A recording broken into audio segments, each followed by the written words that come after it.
ઓમ શ્રી સંતના કહેવાથી મારે પરમ કૃપાળુ દેવની આજ્ઞા માને છે. સહજ આત્મ સ્વરૂપ પરમ ગુરુ. अहो श्री सत्पुरुष के वचनामृतम जगहितकरम मुद्रा और सत्समागम सुति चेतना जागृत करम गिरते व्रते से रखे दर्शन मात्र से निर्दोष है. अपूर्व स्वभाव के प्रेरक सकल सद्गुण कोश है. स्वरूप की प्रतीति अप्रमत संयम धारण पूरणपणे वितरा निर्विकल्पता के कारण.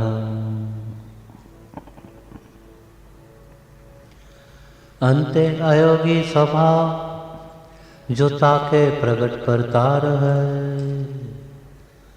अनंत अव्याबाद स्वरूप में स्थिति करावनहार है. सहजात्म सहजानंद आनंद घननामय पार है. सतदेव धर्म स्वरूप दर्शक सुगुरु पारावार है. सतदेव धर्म स्वरूप दर्शक सुगुरु पारावार है.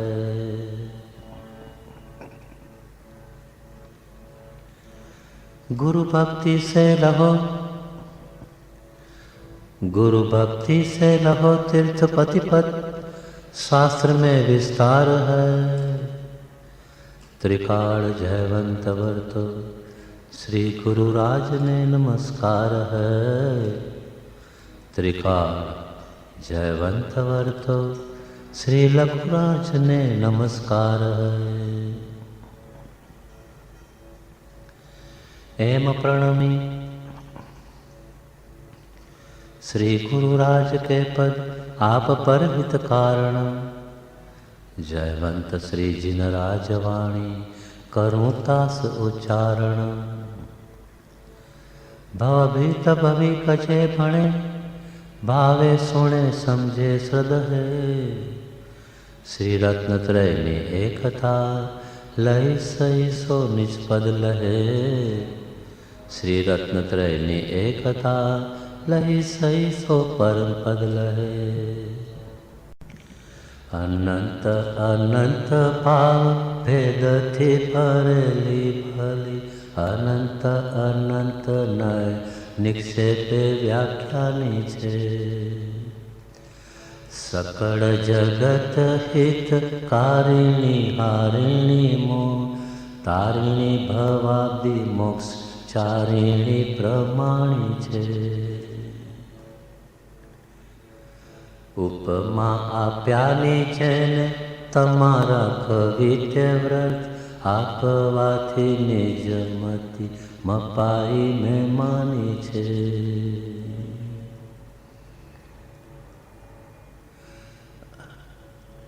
अहो राज चंद्र बाळ ख्याल नथी पामताय.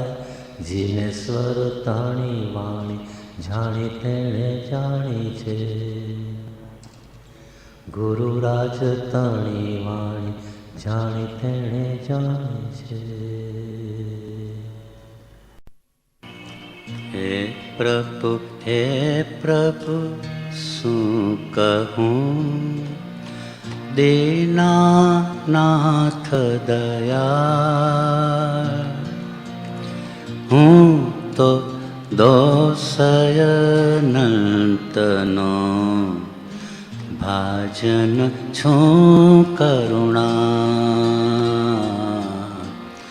दीनानाथ दया.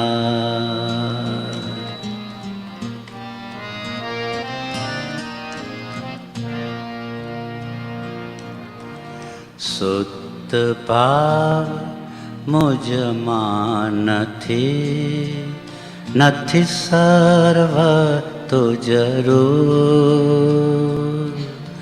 નથી લગતા કે દીનતા, શું કહું પરમ સ્વરૂપ.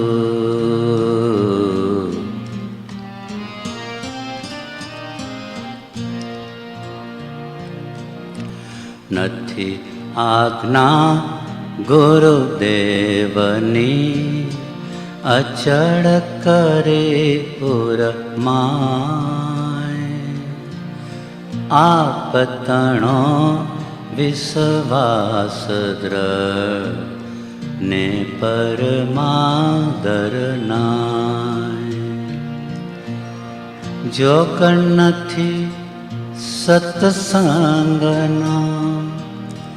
જોગણ નથી સત્સંગના, નથી સત્સેવા જો કેવળ અર્પણતા નથી, નથી આશ્રય અનુયોગ.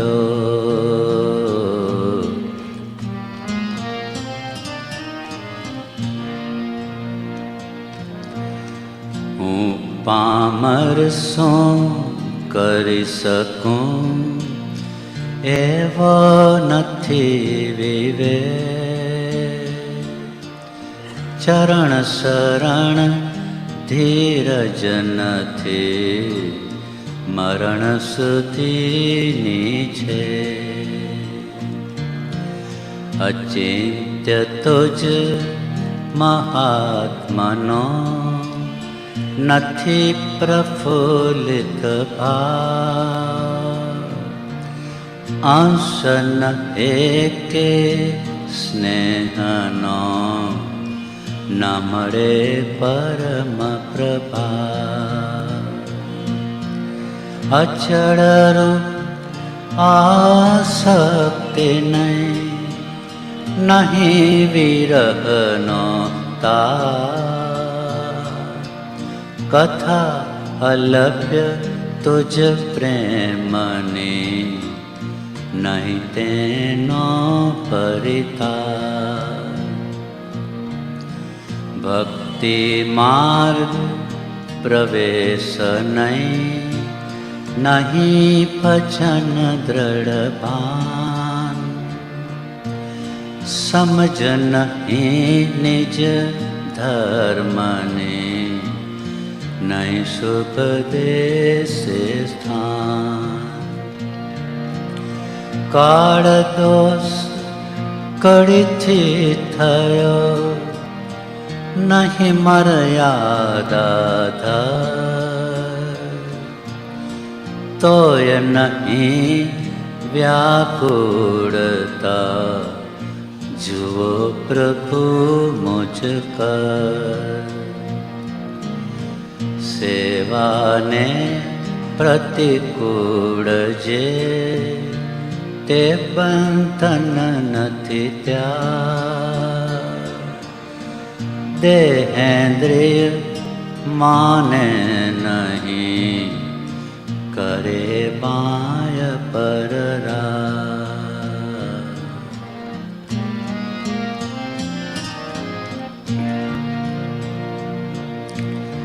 તુજ વિયોગ, તુજ વિયોગ સ્ફુરતો નથી, વચન નયન યમનાય. નહીં ઉદાસ અનભક્તથી, તે મગ્રહાદિક માય. અહમ ભાવથી રહિત નહીં, સ્વધર્મ સંચયનાય. નથી નિવૃત્તિ નિર્મળપણે, અન્ય ધર્મની કાંય.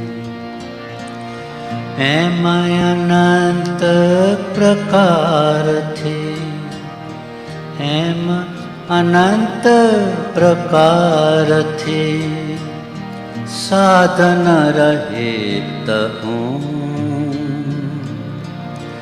નહીં એકે સદગુણ પણ મુખ બતાવું છું, દીનાનાથ દયા કેવળ કરુણા મૂર્તિ છો, દીનબંધુ દીનના કેવળ કરુણા મૂર્તિ છો, દીનબંધુ દીનના પાપી પરમ અનાથ છું, ગ્રહો પ્રભુજી દીનાનાથ દયા અનંત કાળથી અથડ્યો વિના ભાન ભગવાન, સેવ્યા નહીં ગુરુ સંતને મૂક્યું નહીં અભિમાન, સંત ચરણ આશ્રય વિના સાધન કર્યા અને પારન તેથી પામ્યો, ઉગ્યો ન આશરીવે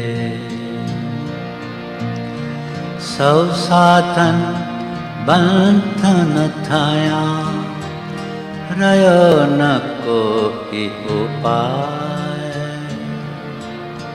સત સાધન સમજો નહીં, ત્યાં બંધન શું જાય,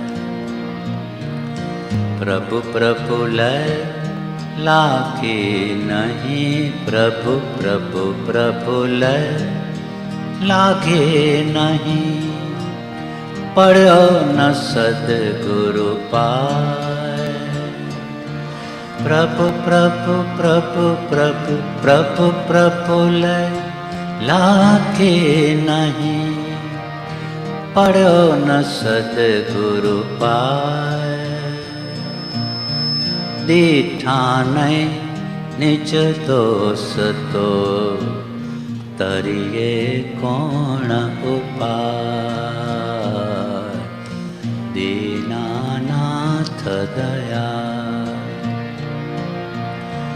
અધમાધમ અધિકોપતિ, અધમાધમ અધિકોપતિ, સકળ જગતમાં હું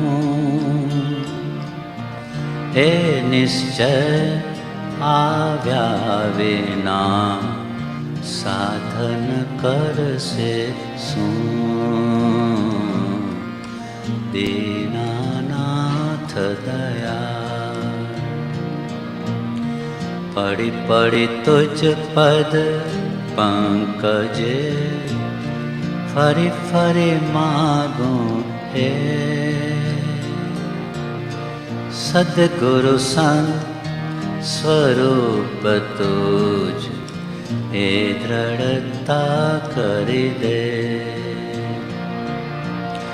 પડી પડી તુજ પદ પંકજ, પડી પડી તુજ પદ પંકજ, ફરી ફરી માગું હે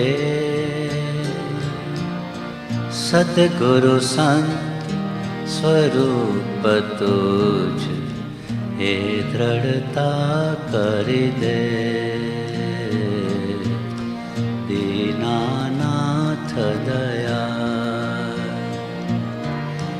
હે પ્રભુ શું કહું શું કહું, દીનાનાથ દયા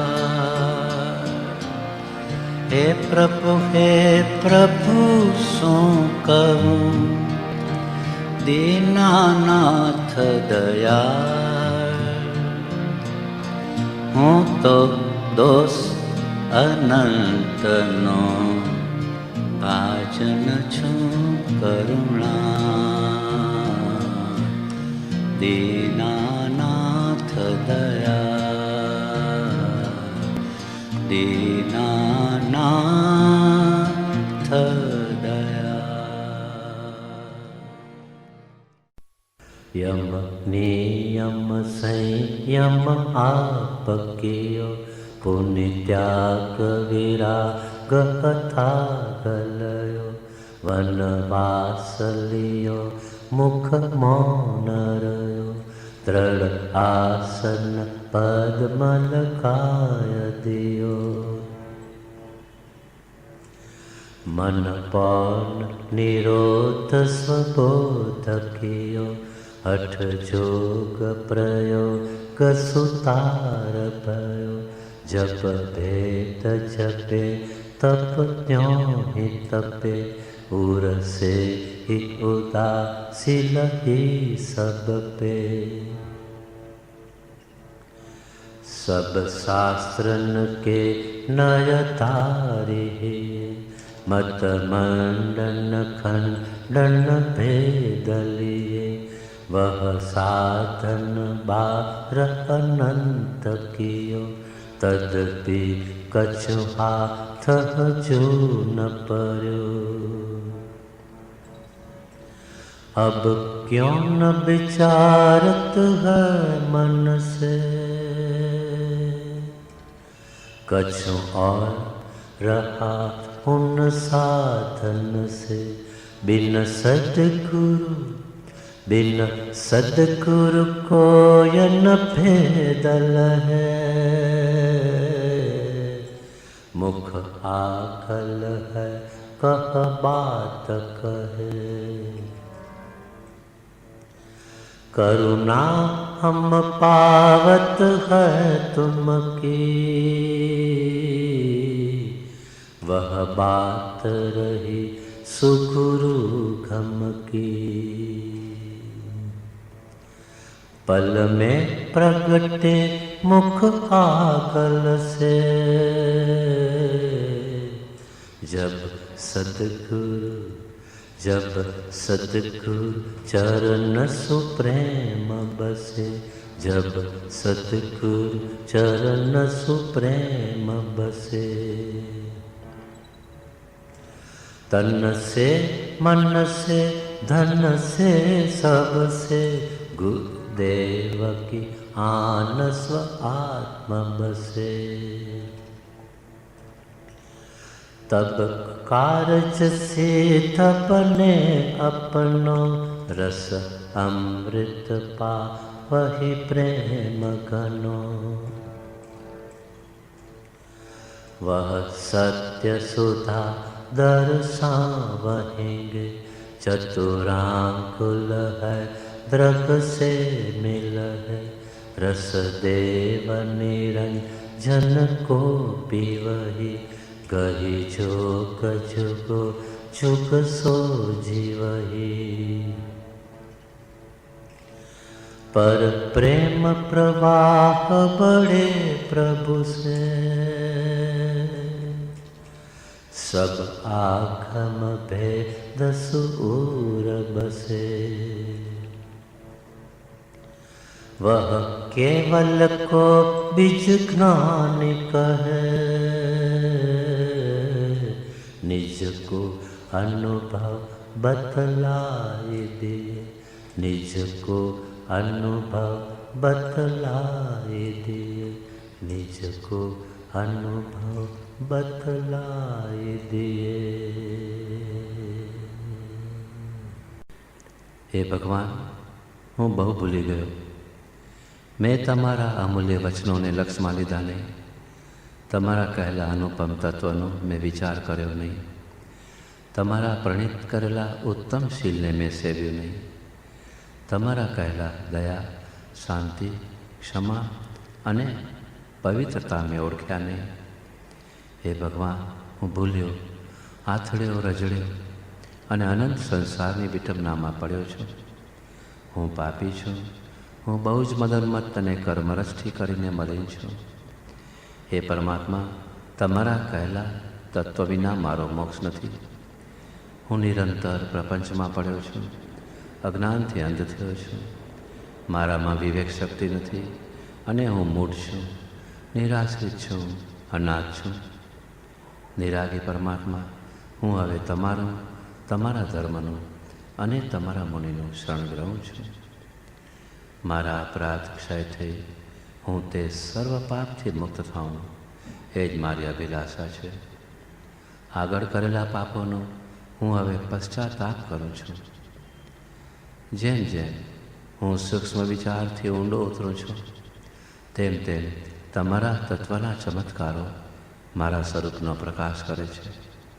તમે નિરાગી, નિર્વિકારી, સચ્ચિદાનંદ સ્વરૂપ, સહજાનંદી, અનંત જ્ઞાની, અનંતદર્શી અને ત્રૈલોક્ય પ્રકાશક છો. હું માત્ર મારા હિતને અર્થે તમારી સાક્ષી એક ક્ષમા ચાહું છું. એક પળ પણ તમારા કહેલા તત્વની શંકા ન થાય. તમારા કહેલા રસ્તામાં અહોરાત્ર હું રહું, એ જ મારી આકાંક્ષા અને વૃત્તિ થાવ. હે સર્વજ્ઞ ભગવાન, હું તમને વિશે શું કહું? તમારાથી કાંઈ અજાણ્યું નથી. માત્ર પશ્ચાતાપથી હું કર્મજન્ય પાપની ક્ષમા ઈચ્છું છું. ઓમ શાંતિ શાંતિ શાંતિ. મારી ભક્તિ જો સાચી હોય તો આટલું બળ દેજે. મારી ભક્તિ જો સાચી હોય તો આટલું બળ દેજે. મારી ભક્તિ જો સાચી હોય તો આટલું બળ દેજે. મારી ભક્તિ જો સાચી હોય તો આટલું બળ દેજે. કોઈ ભવના બાંધેલા મારા કર્મો જાગ્યા છે. કોઈ ભવના બાંધેલા મારા કર્મો જાગ્યા છે. કાયાના દર્દ રૂપે મને પીડવા લાગ્યા છે. કાયાના દર્દ રૂપે મને પીડવા લાગ્યા છે. આ જ્ઞાન રહે તાજું એવું સિંચન છળ દેજે. આ જ્ઞાન રહે તાજું એવું સિંચન જળ દેજે. મારી ભક્તિ જો સાચી હોય તો આટલું બળ દેજે. મારી ભક્તિ જો સાચી હોય તો આટલું બળ દેજે. દર્દોની આ પીડા રોવાથી મટશે નહીં. દર્દોની આ પીડા રોવાથી મટશે નહીં. કલ્પાંત કરું તો એ આ દુઃખ તો ઘટશે નહીં. કલ્પાંત કરો તોય આ દુઃખ તો ઘટશે નહીં. દુર્ધ્યાન નથી કરવું એવું નિશ્ચય બળ દેજે. દુર્ધ્યાન નથી કરવું એવું નિશ્ચય બળ દેજે.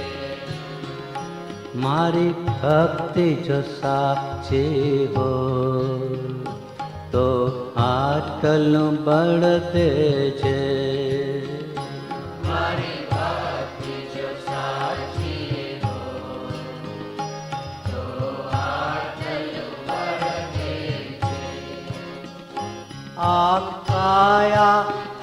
શક્તિ છે, નથી થાતા તુજ દર્શન.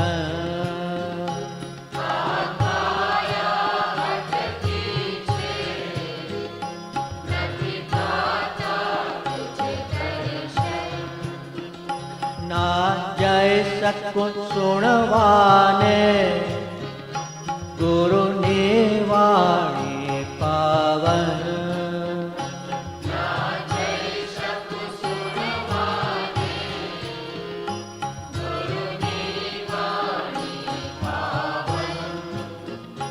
ભક્તિમાં જાવાનું ફરીને અંજળ દેજે.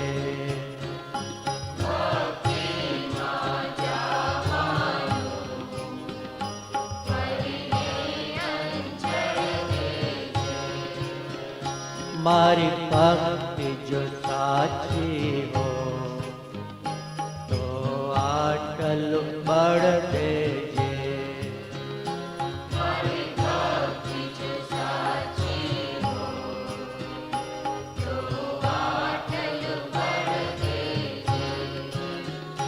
નથી થાતી ધર્મ ક્રિયા એનો રંજ ગણો દિલમાં.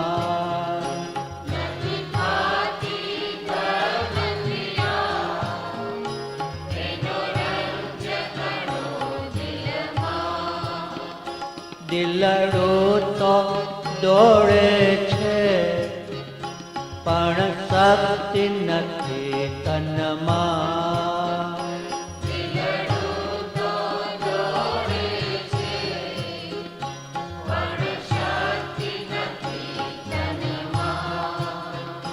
મારા ભાવ પૂરા થાય એવો શુભ અવસર દેજે.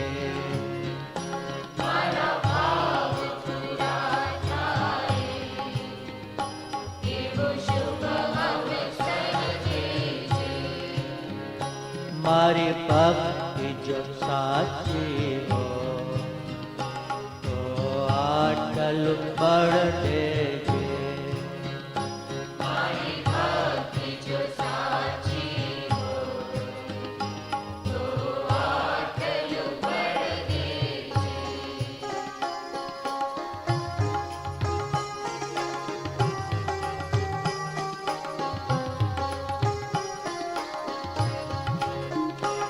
છોને આ દર્દ વધે હું મોત નહીં માગું.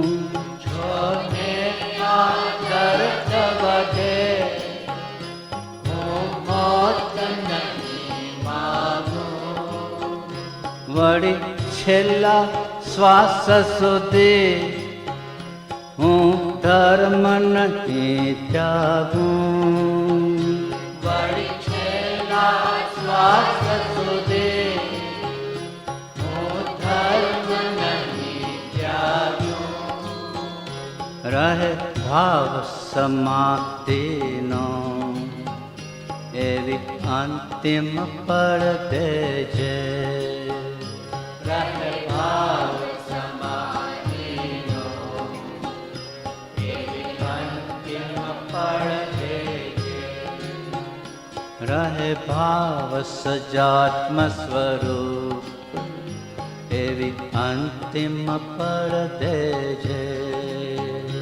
રહે ભાવ સજાત્મ સ્વરૂપ એવી અંતિમ પળ દેજે. રહે ભાવ સજાત્મ સ્વરૂપ એવી અંતિમ પળ દેજે. રહે ભાવ સજાત્મ સ્વરૂપ એવી અંતિમ પળ દેજે. સહજાત્મ સ્વરૂપ પરમ ગુરુ અનાદિકાળના પરિભ્રમણમાં અનંતવાર શાસ્ત્ર શ્રવણ, અનંતવાર વિદ્યાભ્યાસ, અનંતવાર જીન દીક્ષા, અનંતવાર આચાર્યપણું પ્રાપ્ત થયું છે. માત્ર સત મળ્યા નથી, સત સુણ્યું નથી અને સત શ્રદ્ધ્યું નથી. અને એ મળે એ સુણે અને એ શ્રદ્ધે જ છૂટવાની વાર્તાનો આત્માથી ભણકાર થશે. આપણને સત મળ્યા તો છે, સત સુણ્યા પણ છે, સત વાંચ્યા પણ છે, પણ સત શ્રદ્ધા નથી. હવે સંવત 2076ના આ પર્યુષણ પર્વની આરાધના અર્થે આપણે તૈયાર થયા છીએ. પરમ કૃપાળુ પરમાત્મા શ્રીમદ રાજચંદ્ર ભગવાનના 1000 જેટલા પત્રોમાં તેઓની ગહન અંતરદશા શબ્દે શબ્દે ઝળહળે છે. લિખિતનમાં પણ તેઓની ગહન દશાનો ઉલ્લેખ મોઘમમાં જ જે તે મુમુક્ષુઓ પરના પત્રમાં કર્યો છે. અમુક પત્રો અંગત નોંધ તરીકે પણ હતા.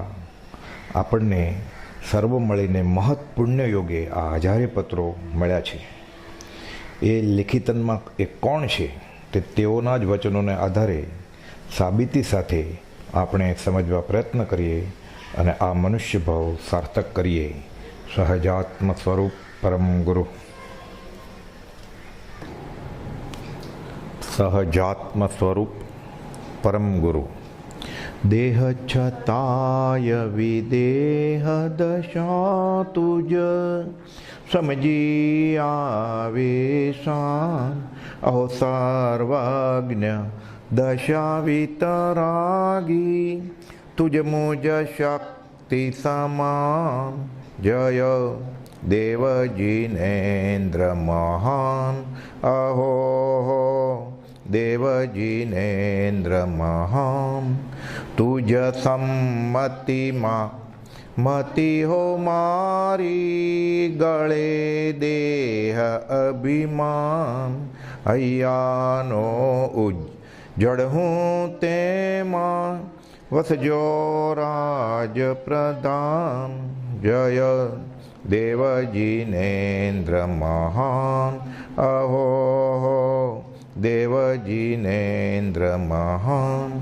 અલૌકિક પદ પ્રગટાવ્યું તો આશ કરે નાદાન કેવળ કરુણા મૂર્તિ દેજો તમને ઘટતું દાન જય દેવજીનેન્દ્ર મહાન અહો રાજચંદ્ર ભગવાન. લિખિતનમાં અભિન્ન બોધમય આપણે જોયું. હવે આગળ ઓમ શાંતિ, ઓમ પરમ શાંતિ શમમ લિખિતનમાં વાત આવેલી આપણે ગયા વાંચનમાં કે છેલ્લા 68 પત્રોમાંથી 35 પત્રોમાં કૃપાળુદેવે સહીમાં શાંતિ, પરમ શાંતિ, શમમ, ઓમ શાંતિ એવું લખ્યું છે. કાંઈ લખ્યું જ નથી. કેમ? સ્વભાવમાંથી વિભાવમાંથી જીવ સ્વભાવમાં આવી જાય, ઠરી જાય, એને શાંતિ કહેવાય છે. અને પોતાના સમયની, પોતાની દશાની, તે સમયની આત્મદશાની દ્યોતક છે. જેમ છે તેમ આત્મ સ્વરૂપ જાણવું તેનું નામ સમજવું છે. તેથી ઉપયોગ અન્ય વિકલ્પ રહિત થયો, તેનું નામ સમાવવું છે. પૂછેલું ને, સમજાય અને સમાય એટલે શું? સમજાવવું અને સમાવવું. જેમ છે એમ યથાર્થ સમજાઈ જાય, પછી ઉપયોગ એ પ્રમાણે નિર્વિકલ્પ થઈ જાય, એનું નામ સમાઈ જવું. આમ થવાથી ઉપયોગ સ્વરૂપમાં સમાય છે અને આત્મા સ્વભાવમય થઈ રહે છે. અન્ય પદાર્થના સંયોગોમાં જે અધ્યાસ હતો અને તેમાં જ આત્માપણું માન્યું હતું અનંત કાળથી, શરૂઆતમાં અભ્યાસ અને પછી અધ્યાસ થઈ જાય જીવનો. એમાં જ તે અધ્યાસરૂપ આત્માપણું સમાઈ ગયું અને અહમત્વ અને મમત્વ સમાઈ ગયા. અને અહમભાવ મમત્વ જાય તો સ્વસ્વભાવરૂપ મોક્ષને જીવ પામે. વિકલ્પો કેવળ સમાઈ ગયો અને અચિંત્ય સ્વ અનુભવ ગોચરમાં લીનતા થઈ અને તેથી જ લિખિતનમાં શમમ, સમાઈ જવું. 893માં પત્રમાં ત્રિલોકના નાથ વશ થયા છે એવા પણ અટપટી દેશાથી વર્તે છે કે સામાન્ય મનુષ્ય ઓળખે કેવી રીતે? એટલે લખે છે લિખિતન અવ્યક્ત દશા, બહારથી કામ કરતા દેખાય, મન વચન કાયના યોગ પ્રવર્તતા દેખાય, પણ પોતે સમાઈ ગયા છે. એટલે લખે છે અવ્યક્ત દશા લિખિતનમાં 146માં પત્રમાં. અપૂર્વ શાંતિ અને સમાધિ અચળપણે વર્તે છે. દેહ વિલયના છેલ્લા પત્રો જોઈએ આપણે, ત્યાં બધો આવા ઉદ્ગાર કાઢેલા છે દશાના, કે અપૂર્વ શાંતિ અને સમાધિ અચળપણે વર્તે છે. 933માં પત્રમાં બાહ્ય અને અંતર સમાધિયોગ વર્તે છે, એક પત્રમાં લખે છે. લિખિતન પરમ શાંતિ 912માં પત્રમાં. એટલે એ સમયે જેમ જેમ દેહ વિલયનો સમય નજીક આવે છે એમાં પરમ શાંતિ અને બાહ્ય અભ્યંતર સમાધિયોગ વર્તે છે, એમ લખે છે. આપણે તો સ્વદોદશમાં બ્રહ્મચારી લખ્યું છે, દોડ દવા કરવા કરું ઢીલ ધર્મમાં થાય, મહામોહ મૂંઝવે મને સ્વામી કરો સહાય. અહીંયા ઠરી ગયા છે, નિર્વિકલ્પપણું આરાધે જોઈએ. અને બાહ્ય અને અંતર સમાધિયોગ વર્તે છે. લિખિતન પરમ શાંતિ અવ્યાભાસ સ્થિરતા છે. 951માં લખે છે કૃપાલદેવ, અવ્યાભાસ સ્થિરતા છે. સ્વરૂપ જે છે તે અન્યથા થતું નથી. એ આશ્ચર્યકારક દશા છે. પોતે જ લખે છે, આશ્ચર્યકારક છે. અને પછી લખે છે ઓમ શાંતિ 951માં પત્રમાં. પંચ પરમેષ્ટિમાં ઠરી ગયા છે. શાસ્ત્ર જ્ઞાનથી નિવેડો નથી, અનુભવગામથી નિવેડો છે. તીર્થંકરના હૃદયની વાત એના હૈયામાં છે. એણે ભગીરથ પુરુષાર્થ કરીને જે કર્મ ઘણા લાંબા કાળે ખપાવી શકાય એ અલ્પકાળનું કરીને વેદી લીધું અને ચોગતિ ચોપડા ચવનના ચૂકવી નાખ્યા. ચારે ગતિના જે કર્મનો હિસાબ હતો એ બધો ચોપડી પતાવી દે છે અને આ લેખિતનમાં પોતાની દશા સમજાવે છે. સૌભાગભાઈને તો લખે છે, છેવટનું સ્વરૂપ સમજાયમાં અનુભવમાં અલ્પ પણ ન્યૂનતા રહી નથી. જેમ છે તેમ સર્વ પ્રકારે સમજાયું છે. પરિપૂર્ણ સ્વરૂપ જ્ઞાન તો થયું જ છે. પરિપૂર્ણ સ્વરૂપ જ્ઞાન આ કયું? આત્માનું જ્ઞાન. તો લોકાલોકનું પછી તો કહે છે લોકાલોકના જ્ઞાનને શું કરવું છે? પરિપૂર્ણ સ્વરૂપ જ્ઞાન તો થયું જ છે. એ સમાધિમાંથી નીકળી લોકાલોક દર્શન પ્રત્યે જવાનું કેમ બનશે?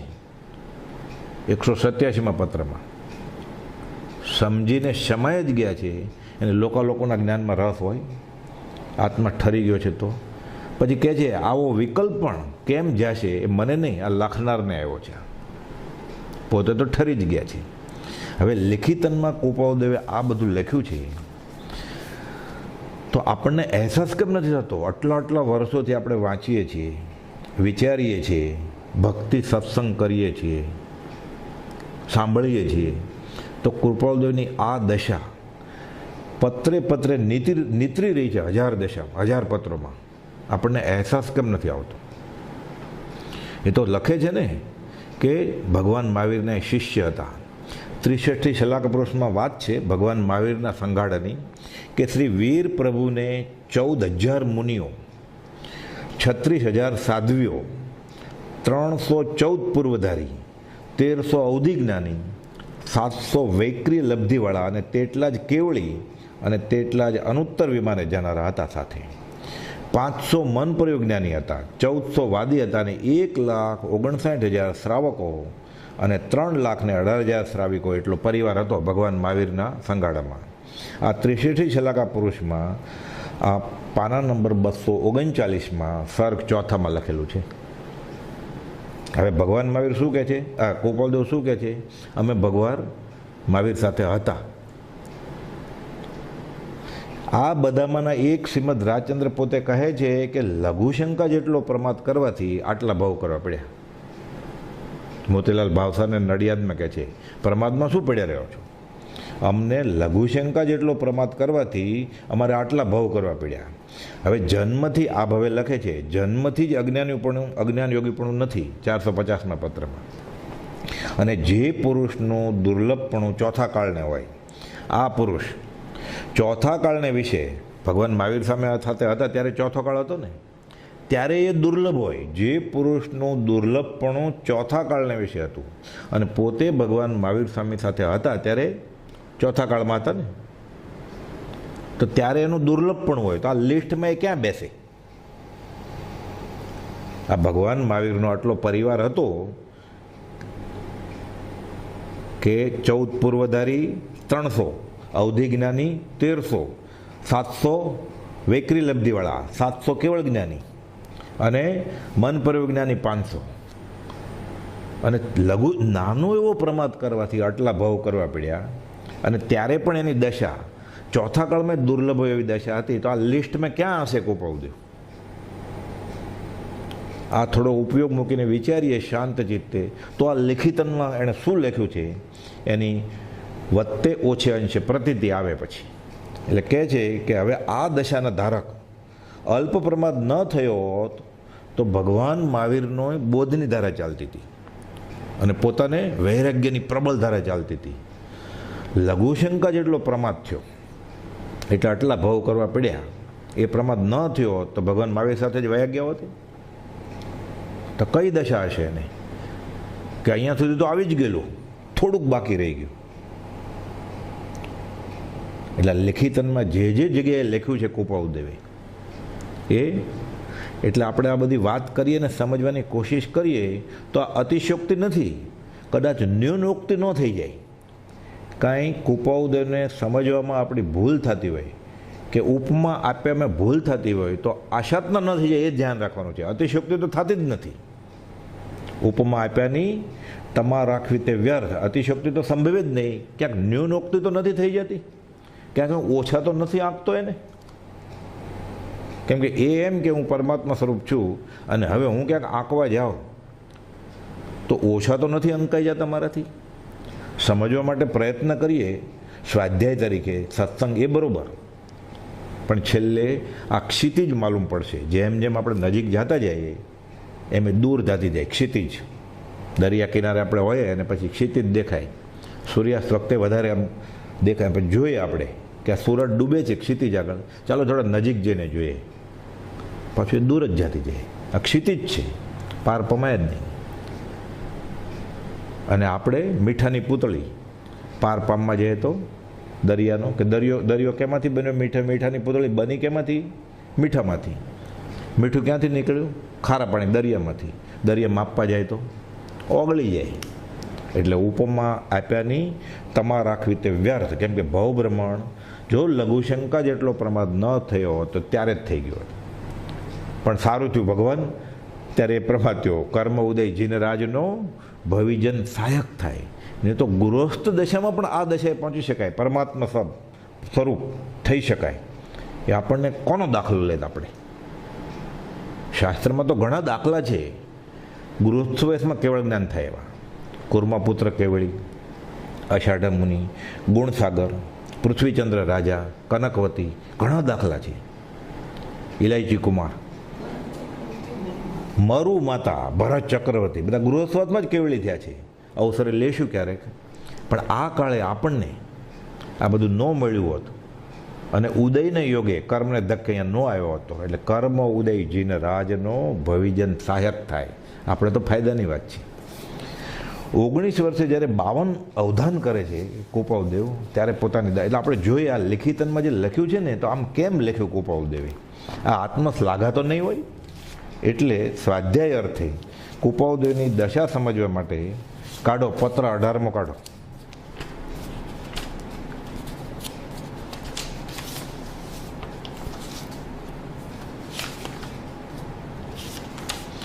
વચનામૃત પત્ર 18મો એમાં લખે છે મુગટમણી રેવજીભાઈ દેવરાજને એમણે પૂછ્યું કે અમે સાંભળ્યું છે કે તમે તમારી યાદશક્તિ તીવ્ર છે. અમે એમ સાંભળ્યું છે કે તમે એવું યાદ રાખો છો કે 1 કલાકમાં 100 શ્લોક યાદ રહી જાય. તો આવું બને ક્યારે? એટલે આ પ્રોફેસર હતા રેવજીભાઈ દેવરાજ અને કચ્છના હતા અને મુંબઈની એલ્ફિસ્ટન કોલેજમાં હતા. એ કહે છે 1 કલાકમાં 100 શ્લોક યાદ રહી જાય. એટલે એને પ્રશ્ન થયો. એટલે કુપાવદેવ જવાબ આપે છે કે આપનું લખવું તો ઉચિત જ છે, તમને શંકા તો થાય જ અને પ્રશ્ન ઉદ્ભવ થાય જ. સ્વ સ્વરૂપ ચિતરતા મનુષ્ય ખચકાઈ જાય ખરો. એટલે આપણને એમ થાય ને લિખિતનમાં આમ કેમ લખ્યું છે? ઓમ શ્રી મહાવીર અભિન્ન બોધમય શ્રી રાજચંદ્ર દેવ સતમાં અભેદ અપ્રગટ સત. આપણે અઠવાડિયાથી જોઈએ છે આવું બધું લખ્યું હશે એટલે આપણને ઓઘે ઓઘે કદાચ માનતા હોય એટલે વિકલ્પ ન થાય, પણ પ્રતીતિ નથી થતી. આ ગોપાલદેવ ખુલાસો કરે છે કે સ્વ સ્વરૂપ ચિતરતા મનુષ્ય ખચકાઈ જાય ખરો, પરંતુ સ્વ સ્વરૂપમાં જ્યારે આત્મસ્તુતિનો કિંચિત ભાગ ભળે ત્યારે નહીં તો નહીં જ. આમ મારું મત છે, ગોપાલદેવ લખે છે, આત્મસ્તુતિનો સામાન્ય અર્થ પણ આમ થાય છે કે પોતાની જૂઠી આપવડાઈ ચિતરવી. જો પોતે જે દશા નથી પામ્યા અને એ દાવો કરતા હોય તો એ આપવડાઈ કહેવાય, તો એ આત્મશ્લાઘાના ખાતામાં આવે. પણ અમે જે દશા પામ્યા છીએ અને પછી લખીએ અમે, એ પણ તમે પૂછો ત્યારે સ્વભાવભાઈ પૂછતા તમારી દશા હમણાં કેમ રહે છે. એટલે તો એ આત્મશ્લાઘા નથી, અન્યથા આત્મસ્તુતિનું ઉપનામ પામે છે, પરંતુ ખરું લખાણ તેમ પામતું નથી. અને જો ખરું સ્વરૂપે સાચી વાત જ લખતા હોય, ખરું સ્વરૂપ પણ જો આત્મસ્તુતિ ગણાય તો પછી મહાત્માઓ પ્રખ્યાતિમાં આવે જ કેમ? હવે કોઈ સીએ થયો હોય અને બોલે જ નહીં કે હું સીએ છું, અને એમ કે હું બીકોમ છું, તો ખબર કેમ પડે સીએ છે? કોઈ ડૉક્ટર થયો હોય અને એમ જ કે હું ખાલી સાયન્સનો વિદ્યાર્થી છું, તો કેમ ચાલે? લોકોને ખબર કેમ પડે? એટલે જ્યાં ખરું સ્વરૂપ જો આત્મસ્તુતિ ગણાય, જેમ છે એમ, વધારે પણ નહીં ને ઓછું પણ નહીં, તો પછી મહાત્માઓ પ્રખ્યાતિમાં જ કેમ આવે? એટલે અમે જે લખીએ છીએ, અમે જે લિખિતનમાં લખ્યું છે, આ આત્મશ્લાઘાનો પ્રકાર નથી. જેમ છે એમ પૂછ્યું એનો જવાબ છે. માટે સ્વ સ્વરૂપની સત્યતા કિંચિત આપની માગણી ઉપરથી જણાવતા અહીં આગળ મેં આંચકો ખાધો નથી, અને તે પ્રમાણે કરતા હું ન્યાયપૂર્વક દોષિત પણ થયેલો નથી. આ બધું 18મી વર્ષે ગોપાલદેવ લખે છે. અને પછી લખે છે કે 52, ત્યારે આ જ્યારે 52 અવધાન, હજી તો 7 અવધાન કર્યા નથી ત્યારની વાત છે. આ કહે છે કે 52 અવધાન એટલે ક્યાં અવધાન કર્યા એ બધું એ વાત કરે છે. એટલે ચોપાટે રમવું, પત્તા રમવા, માળાના મણકા ગણવા, કોઈ ચણોટી ફેંકે એ ગણવું, ઘંટ વગાડે એ ગણવું, સાથે સરવાળા, બાદબાકી, ગુણાકાર, ભાગાકાર, એ તો ઠીક. પછી અલગ અલગ ભાષાના અલગ અલગ પ્રશ્નો હોય, અલગ અલગ વિષયને લગતા, એ તો કરવું. સાથે અલગ અલગ છંદમાં કવિતા બનવાનું કે, અને એનો એક એક અક્ષર આપવાનો. અલગ અલગ અક્ષર આપ્યા હોય અલગ અલગ 16 ભાષાના, એ ગોઠવીને પાછા વાક્યો બનાવી દેવાના. આ બધું પાછું બીજા કામ કરતાં કરતાં, આ તો 52 અવધાનમાં જે કરેલું એ કહે છે, હજી 100 ને તો વાર છે. ત્યારે ગોપાલદેવ પોતાની દશા કહે છે કે વગર ભણેલી ભાષાના વિકૃત અક્ષરો સુકૃત કરવા પડે છે. પછી લખે છે, ટૂંકમાં આપને કહી દઉં છું કે આ સગળું યાદ જ રહી જાય છે, કોઈ વાર હજુ સુધી ગયું નથી. આમાં કેટલુંક માર્મિક સમજનું રહી જાય છે. શું? કે આ આત્મા આવી શક્તિનો ધારક થઈ ગયો છે, સંવેગ, નિર્વેગ, વૈરાગ્યને લીધે, અને પૂર્વ સંસ્કાર પણ જબરા છે. એટલે અહીં આગળ બધું ચિતરવું વૃથા છે. પણ નિશ્ચય કરો કે 1 કલાકમાં તમે 100 શ્લોકનું પૂછ્યું, આ કેટલું થયું? પછી કહે છે ટૂંકો હિસાબ ગણીએ તો 52 શ્લોક 1 કલાકમાં યાદ રહે કે નહીં? પછી કહે છે 16 નવા, 8 સમસ્યા, 16 જુદી જુદી ભાષાના અનુક્રમ વિહીનના અને બીજા 12 કામ મળી એક વિદ્વાન. ત્યાં બધા વિદ્વાને ગોપાલદેવ અવધાન કરતા ને ત્યારે બધા સંસ્કૃતના પંડિત, કાશીએ ભણી આવ્યો એવા પંડિત, વ્યવહારિક રીતે ઘણા હોશિયારો એવા ન્યાયાધીશો, ડૉક્ટરો, ઉદ્યોગપતિઓ, અભ્યાસીઓ, શાસ્ત્રના લેખકો, કવિઓ બધા ભેગા થાય. એ કહે છે કે એક પંડિતે, એક વિદ્વાને ગણતરી કરતાં માન્યું હતું કે 1 કલાકમાં 500 શ્લોક યાદ રહે, એટલું આ કૌશલ કહેવાય. આ તો ક્યારે? 52 અવધાન. પછી 52 ને બદલે 53 અવધાન કરે તો એ 500 ને બદલે ડબલ થઈ જાય. આ તો એક્સપોનેન્શિયલ થઈ જાય, ઘાતાંકી એક્સપોનેન્શિયલ થાય. એટલે 52માંથી 53 અવધાન કરે એટલે કે 1 ન વધે, તો પછી તો 100 અવધાન કરે છે. એ તો કહે છે ગોપાલદેવ 917માં પત્રમાં. આ તો એની દશા આપણે પાછી લિખિતન કેમ આમ લખ્યું છે બધું એ સમજવાની. એક શ્લોક સંભાળતા જેને હજારો શાસ્ત્રોનું ભાનથી ઉપયોગ ફરી વળે તો 1 કલાકમાં કેટલા શ્લોક યાદ રહ્યા? ગણ્યા નહીં, વીણ્યા નહીં, તોય મારા મનમાં મનાય નહીં. આ એવી વાત છે. આ તો એટલે આ તો ખાલી 18 વર્ષની વાત છે. પછી તો અવધાન કરે છે 100. પછી પાછા લખે છે મારી શી શક્તિ છે? કંઈ જ નથી. કંઈ. આપ મારા માટે આશ્ચર્ય પામો છો તેમ હું પણ આપને માટે આનંદ પામું છું કે તમને આત્માની શક્તિ જાણવાનો રસ જાગ્યો. એટલે આ તો 18મા વર્ષની વાત છે. એ જ પ્રમાણે ગોપાલદેવ પછી મોક્ષમાળા લખે છે. એમાં મોક્ષમાળા છપાવવામાં થોડો વિલંબ થયો. એટલે ભાવનાબોધ લખે છે. અને પછી ત્યારે લખે છે 16 વર્ષને 5 મહિનાની ઉંમર છે, 2 ચોપડી ભણીને ઉઠી ગયા, 2 ચોપડી પછી એમ જ ભણ્યા, 4 ધોરણ ભણ્યા ખાલી વવાણિયા નામના ગામમાં. ક્યાં સંસ્કૃત, ક્યાં પ્રાકૃત, ક્યાં હિન્દી, શાસ્ત્રની વાત જ શું, આત્મા, મોક્ષ. કહે છે નિર્ગ્રંથ પ્રવચનને અનુકૂળ થઈ સ્વ અલ્પતાથી આ ગ્રંથ ગૃથું છું. નિર્ગ્રંથની વ્યાખ્યા પૂછે, હજી આપણે 30 વર્ષ પછી ન આવડતી હોય.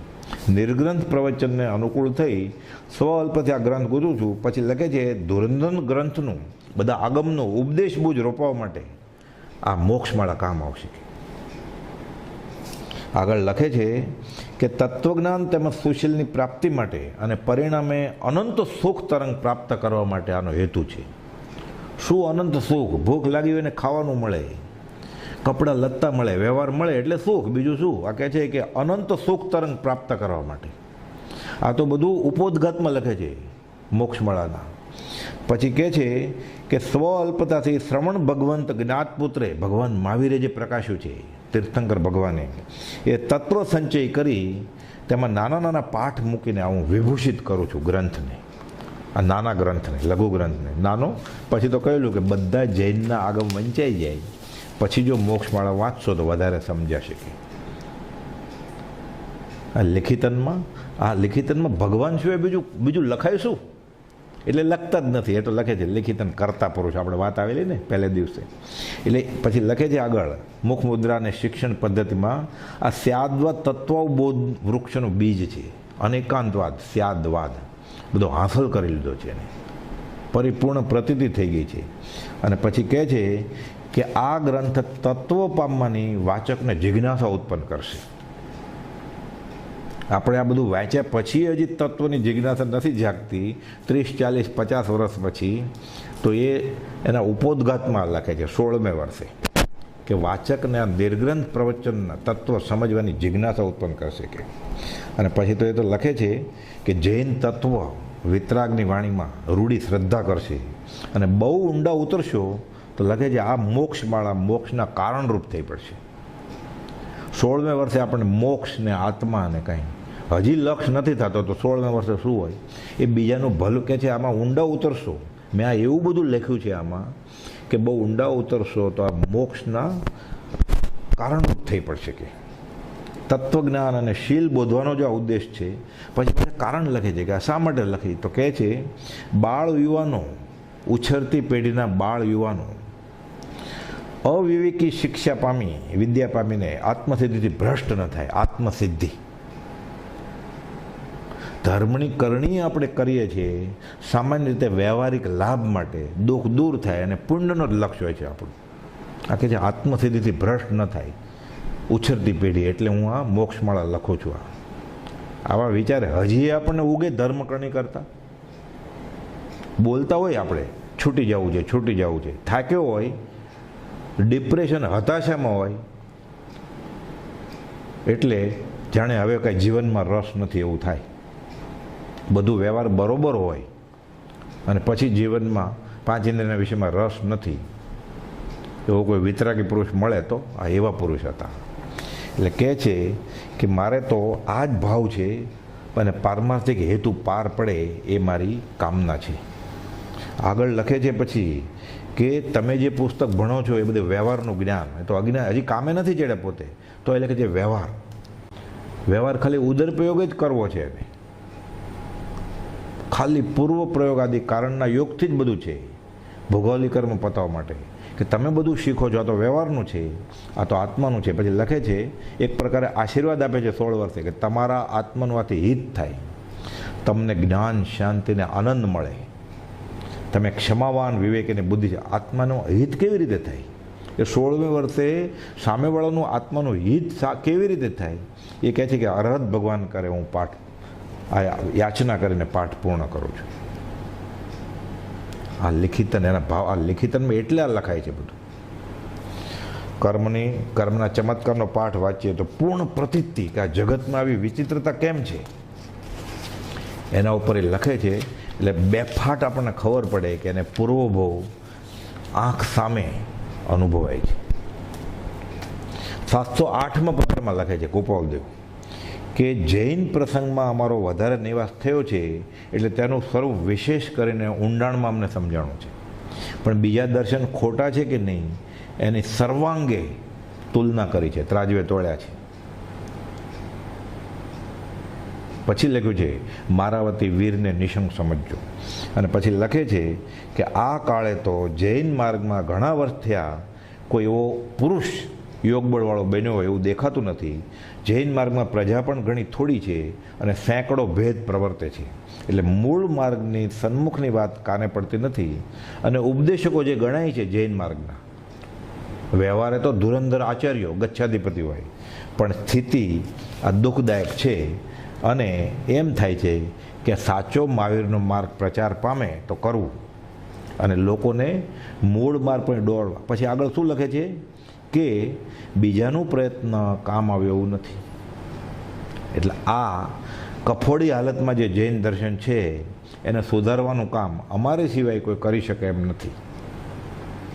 આ તો 125 વર્ષ પહેલાંની વાત છે. તો આજે એટલે કહે છે મૂળ માર્ગ સન્મુખ થવા માટે બીજાનું પ્રયત્ન કામ તેવું દેખાતું નથી, કેમ કે ઘણું કરીને મૂળ માર્ગ બીજાને લક્ષમાં જ નથી, કોઈને ધ્યાનમાં જ નથી મૂળ માર્ગ.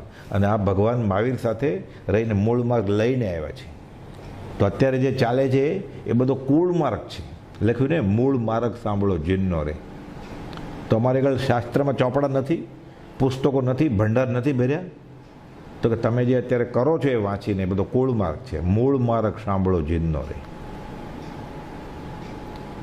એટલે જીન થઈને જીનની વાત કરી છે.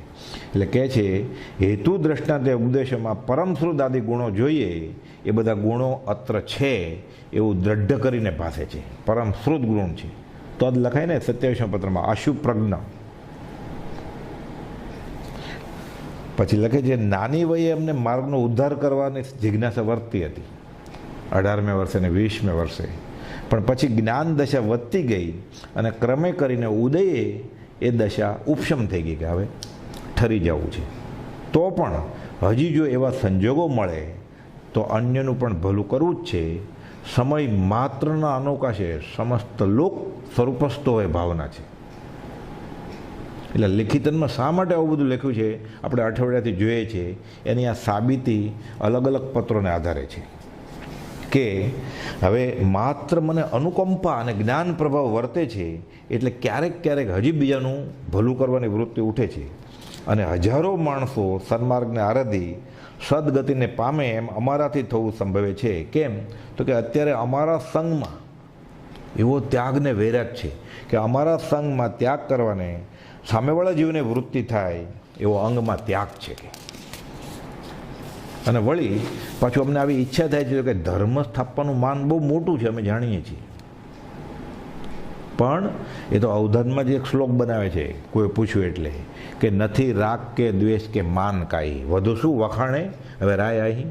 નહીં તો શતાવધાન કરે અને 100 અવધાન કરે, સાક્ષાત સરસ્વતી અને હિંદના હીરાનું ઉપનામ પામે. અને પછી જ્યારે એને પરદેશ જવાનું કે યુરોપિયન કન્ટ્રીમાં જાઓ, લંડન જાઓ, ત્યારે એમ કે હવે હું જાહેરમાં શતાવધાન કરીશ જ નહીં. એટલે શતાવધાન કર્યા તો ચમત્કાર છે જ અદદ, એ છોડી દેવું એ વિતરાગના ચમત્કાર. આ કઈ દશા વિતરાગની?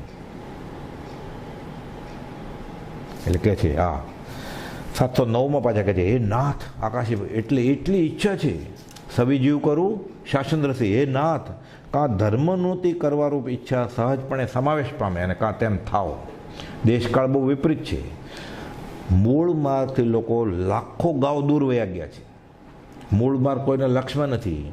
કુળ સંપ્રદાયના સંસ્કાર દ્રઢ થઈ ગયા છે, મૂળિયા ઊંડા ઉતરી ગયા છે. તો આ અમારી જેવા કોઈક બળવાળા કરી શકે, બીજાનું કામ નથી. એ લખે છે કાં તો આ ઈચ્છા સમાવેશ પામે અને કાં તો એ કર્તવ્યરૂપ થાવો, એટલે મેં ફેલાવીએ. અવશ્ય કાર્યરૂપ થવી તો બહુ દુષ્કર થઈ જાય છે. કેમ કે મૂળ માર્ગથી લોકો લાખો ગાવ દૂર થઈ ગયા છે. એટલું જ નહીં, મૂળ માર્ગની જિજ્ઞાસા પણ ઉત્પન્ન કરાવી હોય તો પણ ઘણા લાંબા કાળનો બોધની જરૂર છે બધાને. એટલા દૂર ફંટાઈ ગયા છે. 125 વર્ષ પહેલાં આટલા દૂર ફંટાઈ ગયા હોય.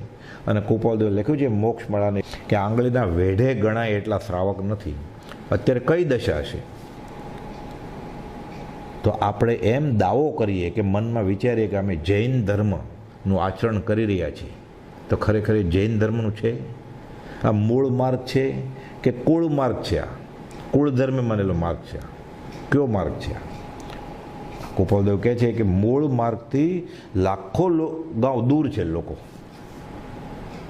તો હજી આપણને આ લિખિતનની દશા ગોપાલદેવની પ્રતિતાઈ અંતરમાં ઉતરે તો આપણને ખબર પડે. અને આ સંવત્સરીનું પ્રતિક્રમણ કાલે આવે છે, આ પ્રતિક્રમણ થાય કે મેં આ જ કર્યું છે ધર્મ નામે, હું ધર્મ કરણી કરું છું, આ ખાલી મિથ્યા અભિમાન જ કર્યું છે. ગોપાલદેવ કહે છે લાખો ગાઉ દૂર છું, તો આપણને એમ થાય કે હું ધર્મ આચરું છું. એ લિખિતનની દશા જોઈએ તો હજી આજે આ પતે પછી અને કાલે સંવત્સરીનું પ્રતિક્રમણ કરવાનો અવકાશ છે. આપણે હજી ઠરી જવાનો ચાન્સ છે આપણે. એ તો ગોપાલદેવ ઠેર ઠેર પછી લખે છે. સૌભાગભાઈ દેવકીની મહારાજ ને બધા પછી એમ કે ડુંગરસિંહ ગોસળિયા કે હવે ધર્મનો ઉદ્યોગ કરો. સૌભાગભાઈ તો લખે કે હું ભભક જોતો જાઉં. એટલે ગોપાલદેવ એક પત્રમાં લખે છે 520માં પત્રમાં કે ગોસળિયાને જે ઈચ્છા છે કે તમને જે ઈચ્છા વર્તે છે એનાથી અમને અસંખ્યાત ઘણી ઈચ્છા છે સર્વસંગ ત્યાગ કરવાની. અને સાથે દેવકીજી મહારાજના એક પત્રમાં લખે છે કે દેવકીજી મુનિની જે ઈચ્છા છે કે અમે સર્વસંગ પરિત્યાગ કરીને લોકોનો ઉદ્ધાર કરીએ, એના કરતાં અમને અનંત ગુણ ઘણી વધારે છે. એટલે સૌભાગભાઈ અને ડુંગરસિંહ ગોસળિયા કરતાં અસંખ્યાત ગણી. અને દેવકીજી મહારાજ તો સાધુ છે, એના ભાવ જે છે દીક્ષાના એના કરતાં અમને અનંત ઘણી વધારે ઈચ્છા છે. પણ આ કર્મો ભોગવીને હવે ફરી અમારે અહીંયા હિસાબ કરવા આવવું નથી કર્મનો. એટલે આ પત્રમાં લખે છે. અને એક પત્રમાં તો લખે છે 757 પત્રમાં કે ઘણીવાર અમને જગતનું કલ્યાણ કરવાનું બધી સામગ્રી અમારી આગળ છે અને એવા ભાવ થાય છે. અને આ બાજુ આવો ઉદય જોઈએ છે ત્યારે અમને એટલું લાગી આવે છે, નિષ્કારણ કરુણા કરવી છે એટલે કે આત્માના બધા પ્રદેશ શિથિલ થઈ જાય છે. અને જો આત્માનો નિત્યત્વ નામનો ગુણ ન હોત, કે આત્માનો અવિનાશી નામનો ગુણ ન હોત, તમે મરી ગયા હોત. એમ લખે છે 757 પત્રમાં કે દેહ છૂટી ગયો હતો, દેહ ત્યાગ જેવો દેહ. પણ આત્માનો સ્વભાવ શું છે? નિત્ય, ક્યારે મરે જ નહીં. એટલે કે અમે જીવી રહ્યા છીએ બાકીનું દેવું પતાવવા માટે. કે તમે શું વિચાર કરતા હતા કે અમે જગતનો ઉદ્ધાર કરીએ? અમારી આગળ એટલો ત્યાગ ને વૈરાગ છે, એટલું જ્ઞાન છે. એટલે 757 પત્રમાં ગોપાલદેવે લખ્યું છે કે જો આત્માનો નિત્યત્વ અવિનાશી સ્વભાવ ન હોત તો ક્યારનો આત્મા નાશ થઈ ગયો હતો. એવો અમને ભાવ થઈ જાય છે. ફરીવાર પાછું ક્ષમતામાં આવી જાય છે કે અને દેશકાળને અનુકૂળ અમે અમારા કર્મ ખપાવી દઈએ છીએ. ઘાતી તો ગયા જ છે બધા, અઘાતિયા ખપાવી દઈએ છીએ. આવું લખ્યું છે ઠેર ઠેર. અને પછી 27માં પત્રમાં તો બધાને આપણે ખબર જ છે. 20મે વર્ષે લખે છે, હજી લગ્ન કરવાને વાર છે 8 મહિનાની, ત્યાં લખે છે ત્યાગીના યથાયોગ્ય. એ પત્રમાં લખે છે કે સર્વ પ્રકારે હું સર્વજ્ઞ છું અને આત્મિક શક્તિઓ મને જણાયું છે કે હું બીજો મહાવીર છું. ભાવ શું છે? જગતને સાચે માર્ગે વાળવા છે. એ લખે છે દુનિયા મતભેદના બંધનથી તત્વ પામી શકી નથી. મતભેદ રાખી મોક્ષ ગયા નથી. લખે છે સત્ય સુખ અને સત્ય આનંદ આ કુળ ધર્મમાં, આ મતભેદમાં નથી. સત્ય આનંદ અને સત્ય સુખ ક્યાં છે? મૂળ માર્ગમાં, મૂળ મોક્ષ માર્ગમાં, આત્મામાં. તે સ્થાપન થવા એક ખરો ધર્મ ચલાવવા માટે આ આત્માએ ઝંપલાવ્યું છે. કેમ ઝંપલાવ્યું? દેશકાળ વિપરીત છે. લાખો ગાંવ દૂર છે મૂળ માર્ગથી લોકો, પોતે એકલા છે. વિપરીત કાળમાં એકલા હોવાથી ઉદાસીન શું કરવું અને ફેલાવો છે. દુનિયા મતભેદના બંધનથી તત્વ પામી શકી નથી. સત્ય સુખ અને સત્ય આનંદ આમાં નથી. આત્માએ ઝંપલાવ્યું છે એ ધર્મ હું પ્રવર્તાવી સહજ.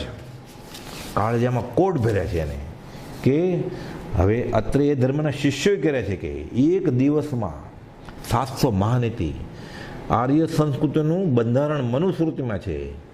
એમ ગોપાલદેવ કે જે આ મૂળ માર્ગ, આ કુળ માર્ગ જે તૂટી ગયો છે એને રિપેર કરીશું, મૂળ માર્ગ સ્થાપીશ. તો એના નિયમ શું? એક જ દિવસમાં 700 મહાનીતિ, વચન સપ્તશતી 19મો પત્ર એ લખી નાખી જ કે અમે આમ કરવું. ગૃહસ્થે, શ્રાવકે, શ્રાવિકાએ, રાજાએ, પ્રજાએ, સાધુએ, મુનિએ, ગૃહસ્થે બધા નિયમ કહે કે એક જ દિવસમાં 700 મહાનિધિ હમણાં એ ધર્મના શિષ્યો માટે તૈયાર કરી છે. પછી છે ભાવ, બધી તૈયારી છે, સામગ્રી છે જ. કેવળ જ્ઞાન રવિતણી સામગ્રી ગ્રહી સાર, રવિવાર અવતાર દિન સ્વયંબુદ અવતાર, બ્રહ્મચારીજી કહે છે જાતિસ્મરણ જ્ઞાનના કાવ્યમાં કે આખી સૃષ્ટિમાં પર્યટન કરીને પણ એ ધર્મ પ્રવર્તાવીશું. ચતુર્ભુજ બેચરને કહે છે આ અદ્ભુત વાત દર્શાવી છે તમને, કેમ કે તમે મારા હૃદયરૂપ છો, બીજાને દર્શાવતા નહીં. હૃદયરૂપ કેમ મોટા બનાવી છે એટલે નહીં, પણ આ ચતુર્ભુજ બેચરનો ક્ષોપશમ એવો હતો. એ જ પ્રમાણે મનસુખરામ સૂર્યરામ ત્રિપાઠી એનો હતો, ધર્મજના અંબારામ હતા. એટલે કોપોદોને ભાવ હતો કે આ બધા શિષ્ય તરીકે મળી જાય, સંગાથી તરીકે, તો આખી સૃષ્ટિમાં પર્યટન કરીને પણ એ ધર્મ પ્રવર્તાવીશું. પ્રવર્તાવીશ નહીં, એકલા નહીં, આપણે બધા ભેગા થઈને. જોકે આ હાથમાં ન આવ્યા, છેલ્લે ખાલી સૌભાગભાઈ જ હાથમાં આવ્યા, પણ કહે છે જુઓ તો ખરા સૃષ્ટિને કેવા રૂપમાં મૂકીએ છીએ. કેમ? બધી તૈયારી છે. સર્વ પ્રકારથી હું સર્વજ્ઞ સમાન અત્યારે થઈ ચૂક્યો છું એમ કહું તો ચાલે. એટલે લેખિતનમાં ઓમ શ્રી મહાવીર, લેખિતનમાં અભિન્ન બોધમય લખ્યું છે. આ તો 20મા વર્ષની વાત છે. પછી તો 13.5 વર્ષ એ દશા ઓર વધી હશે, કેવી પરિપૂર્ણ પાકી ગઈ હોય એ દશા. પણ આ કાળના જીવના એ ઝીલવાના પુણ્ય નહીં, હીન પુણ્ય મનુષ્યોએ ભરત ક્ષેત્ર ઘેરી વળ્યું છે. લાયકાત ન શું થાય? પાત્ર વિના વસ્તુ રહે નહીં, રહે ક્યાં? પાત્ર જ. સત્પુરુષના યોગ વિના અને જીવના અનધિકારી, સત્પુરુષનો યોગ હોય પણ જીવ અનધિકારી હોય તો શું કરે? એમાં આ તો ભગવાન મહાવીર કહી ગયા છે, વંક જડાઈ પછીમાં ઉત્તરાધન સૂત્રમાં બધા વાંકા અને જડ જેવા મૂળ વસ્તુ તત્વ સ્વીકારશે નહીં, પોતાની કુબુદ્ધિ વચમાં નાખશે. લખે છે અને પછીના જ પત્રમાં 28મા પત્રમાં પંચમ કાળમાં પ્રવર્તન કરવામાં જે ચમત્કારો જોઈએ તે એકત્ર છે અને થતા જાય છે. પાછા લખે છે આ સગળા વિચારો પવનથી ગુપ્ત રાખજો, આ કૃત્ય સૃષ્ટિ પર વિજય પામવાનું જ છે. મૂળ માર્ગ અમે ફેલાવશું જ. પછી તો લખે છે એક પત્રમાં 398માં કે આ કાળને વિશે અને તેમાં પણ હમણાં લગભગના સેંકડાથી મનુષ્યની પરમાસ્ફૂર્તિ ક્ષીણપણાને પામી છે. અને આ વાત પ્રત્યક્ષ છે. શ્રી સહજાનંદ સ્વામીના વખત સુધી મનુષ્યની વૃત્તિ સરળ હતી. હવે આજની સરળ વૃત્તિ એમાં મોટો તફાવત થઈ ગયો છે કે બધું તૈયાર છે પણ લોકો ઝીલે એમ જ નથી. હમણાં વાત આવી ને ઉત્તરાધન સૂત્રની, વંક જડાય પછીમાં લોકો એટલા અસરળ વૃત્તિના છે કે બુદ્ધિમાં બેસે તોય સ્વીકારવા તૈયાર નહીં થાય. એવા કદાગ્ર, એવા મતાંતર, એવા કુળ ધર્મની પકડ. હું કરું છું, અમે માનીએ છીએ તે કેમ છોડાય? આ અનંતાનુબંધી કશાય 522માં લખ્યું છે એ છે. અત્યારે નાનો ગુનો હોય તો તૂટી પણ જાય. અનંતાનુબંધીને તોડવા ઘણા લાંબા કાળના બોધ પછી અનંતાનુબંધીમાં તિરાડ પડે. કેમ પડે? અને ગોપાલ તો પાછળ લખે છે 255માં મંદ જોગને અસર થાય એવી અમારી દશા નથી. હવે એટલો બધો સમય નથી અમારી આગળ. પાત્ર હોય તો આપી દઈએ, ઘરાક આવે તો આપી દઈએ. એટલે કહે છે હજી પરમાર્થોથી લોકોની કેવળ વ્યવસ્થિત પ્રાપ્ત થઈ નથી, તેમ સત્પુરુષ રહિત ભૂમિ પણ થઈ નથી. પોતે છે ને સત્પુરુષ રહિત ક્યાંથી થાય ભૂમિ? પણ કાળ તે કરતાં વિષમ છે, બહુ વિષમ છે એમ જાણીએ છીએ. અને આ કાળનું આવું સ્વરૂપ જોઈને મોટી અનુકંપા હૃદયને વિશે અખંડપણે વર્તે છે. એટલી બધી અનુકંપા વર્તે છે. એટલે મોક્ષમાળા, ભાવનાબોધ લખી, આત્મસિદ્ધિ લખીને પોતાની દશાઈ ટપકાવી છે સૌભાગભાઈ જેવા ઉચ્ચ નિમિત્તથી, કે સામેવાળાને કે અને અહેસાસ થાય તો કોઈ મૂળ માર્ગ તરફ વળે. એટલે કહે છે જે પુરુષનું દુર્લભપણું ચોથા કાળને વિશે હતું. આપણે આવ્યું ને કે ભગવાન મહાવીરના પરિવારમાં આટલા કેવળ જ્ઞાની, મન પ્રયોગ જ્ઞાની, અવધિ જ્ઞાની બધા હતા. એમાં કુપોલદેવ આ ગ્રુપમાંથી ક્યાં હોય એ વાત આવેલી, ત્યારે એની જેવા દુર્લભ કે ત્યારે ભાગ્યે જ મળે એની દશાના, તો એની દશાને ભાગ્યે જ મળે તો આવ્યું કે 700 કેવળ જ્ઞાની હતા, આટલા મન પ્રયોગ જ્ઞાની હતા, તો દુર્લભ ક્યાં? પણ ગૃહસ્થ વેશમાં હોય બહારથી અને અંતરંગ દશાએ આ દશાએ અધ્યાત્મમાં પહોંચી ગયા હોય એવા પ્રમાણમાં થોડા ઘણા ઘણા જ્ઞાની પુરુષો થઈ ગયા છે, પણ ચિત્ત સ્થિતિ ઉદાસીન, અતિ ઉદાસીન અને વ્યવહારમાં ઉપાધિ એવા પ્રમાણમાં થોડા થયા છે. એટલે જે પુરુષનું દુર્લભપણું ચોથા કાળને વિશે હતું, આ અભિમાનની વાત નથી, આ હકીકત કહે છે કે બહારથી ગુરુવાસમાં હોય અને અંતરંગ દશા આટલી અધ્યાત્મની ઊંચી હોય એ દશાની વાત છે. કેમ? તીર્થંકર ભગવાનને મતિશ્રુત અવધિ તો જન્મથી હોય જ, કુપોલદેવને બાળપણમાં હતું. બીજાના મનની જાણવાની વાત, મન પ્રયોગ જ્ઞાન દીક્ષા લીધા પછી થાય. કુપોલદેવને ગૃહસ્થ વેશમાં ઝવેરીબેનના ગલ્લે મન પ્રયોગ જ્ઞાન હતું. આ દશા એટલે જે પુરુષનું દુર્લભપણું મન પ્રયોગ જ્ઞાની ભગવાન મહાવીરના સંગાડામાં હતા, 700 કેવળી અને 500 મન પ્રયોગ જ્ઞાની આવ્યું ને, એ બધા મન પ્રયોગ જ્ઞાનીઓને દીક્ષા લીધા પછી મન પ્રયોગ જ્ઞાન થયેલું. કુપોલદેવને બાહ્યથી ગુરુવાસમાં મન પ્રયોગ જ્ઞાન થયેલું. એટલે જે પુરુષનું દુર્લભપણું ચોથા કાળને વિશે હતું. વિના દીવાના પણ કલમ ચલાવી છે, પણ આ એનો વિચાર વિવેકપૂર્વક શાંત ભાવે કરવો પડે, નહીં તો આપણી બુદ્ધિથી, આપણા શાસ્ત્રીય અભિનિવેશથી, આપણા કદાગ્રહથી, સંપ્રદાયના ખ્યાલથી આપણે આશાતના સિવાય બીજું કંઈ કરીએ નહીં. કે ભગવાન મહાવીર સ્વામી સાથે 700 કેવળી હોય અને 400 મન પ્રયોગ જ્ઞાની હોય, તો પછી એમ કેમ કહે છે કે જે પુરુષનું દુર્લભપણું ચોથા કાળને વિશે? પણ ગૃહસ્થ વેશમાં હોય ને મન પ્રયોગ જ્ઞાન થઈ ગયું હોય એવા કોઈ નહોતા ભગવાન મહાવીર સ્વામી સાથે. એ દશા એટલે ત્યારે દુર્લભ. કઈ દશા? અધધ. જેમ જેમ હું સૂક્ષ્મ વિચારથી ઊંડો ઉતરું છું તેમ તેમ તમારી દશા તમને હું નથી ઓળખતો એમ મને પ્રતીત થાય છે. જે પુરુષનું દુર્લભપણું ચોથા કાળને વિશે હતું તેવા પુરુષનો જોગ આ કાળમાં થયો છે કે તથાપી પરમાર્થ સંબંધી ચિંતા જીવોને અત્યંત ક્ષીણ થઈ ગઈ છે. પરમાર્થ જોતો જ નથી, પોતાના ખ્યાલ દ્રઢ કરવા છે. પછી પાછળ લખે છે, ઈશ્વર ઈચ્છાથી જે કોઈ પણ જીવનું કલ્યાણ વર્તમાનમાં પણ થવું સર્જિત હશે. કૈનર પંચમ કાળ મેં દેખી વસ્તુ અભંગ, તો કોકનું તો કલ્યાણ થશે ને આ કાળમાં. થયું જ ને. પ્રભુશ્રીજી, સૌભાગભાઈ, અંબાલાલભાઈ, બ્રહ્મચારીજી, જેઠાભાઈ, બીજા ઘણા. તો ઈશ્વર ઈચ્છાથી જે કોઈ પણ જીવોનું કલ્યાણ વર્તમાનમાં પણ થવું સર્જિત હશે તે તો થશે, તે બીજેથી નહીં પણ અમ થકી, અંડરલાઈન કર્યું એમ પણ અત્ર માનીએ છીએ. આ દશા છે 358. સૌભાગભાઈને પત્ર લખે છે. પછી લખે છે, આત્માકાર સ્થિતિ થઈ જવાથી ચિત્ત ઘણું કરીને એક અંશ પણ ઉપાધિ જોગ વેદવાનો યોગ નથી, અને વ્યવહારમાં આ ઉપાધિ છે. એટલે કેવો ભગીરથ પુરુષાર્થ કરતા હશે જે જિનેશ્વર કે તીર્થંકર જેવો પુરુષાર્થ થયો ને. એટલે પરમાર્થ સંબંધી કોઈ જેઓને પ્રસંગ પડે છે એને અમે ઉપદેશ બોધરૂપે વાત કરીએ છીએ, પણ અમે ગુરુપણું આરાધ્યું નથી હજી સુધી. કેવો પુરુષાર્થ કરે છે!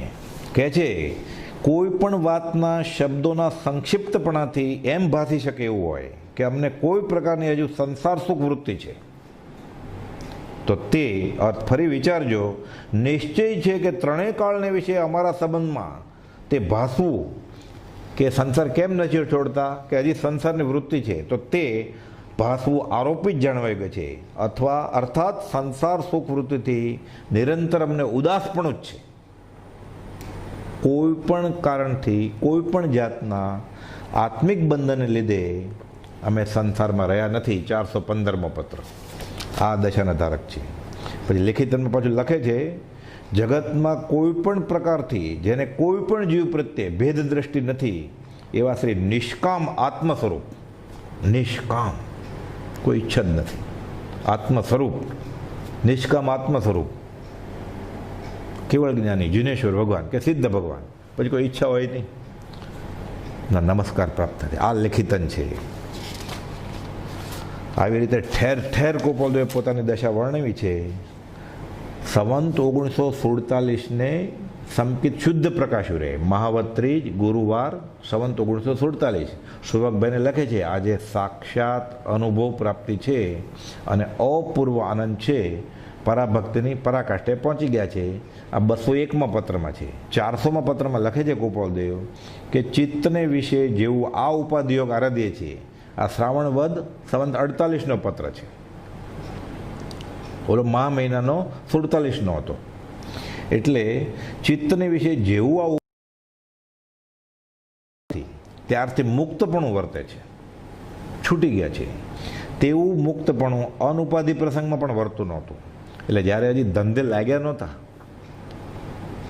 હજી અવધાન એવું બધું કરતા હતા, હજી બાળ અવસ્થામાં હતા, યુવાવસ્થામાં હતા, ત્યારે આવું મુક્તપણું નહોતું. એટલે એક બાજુ કર્મ વધતા જાય છે ઉપાધિ, એક બાજુ એ ઉદય પ્રયોગને ખપાવી નાખે છે. એટલે આત્મા ઠરતો જાય છે, આ બધું વ્યવહાર વધતો જાય છે.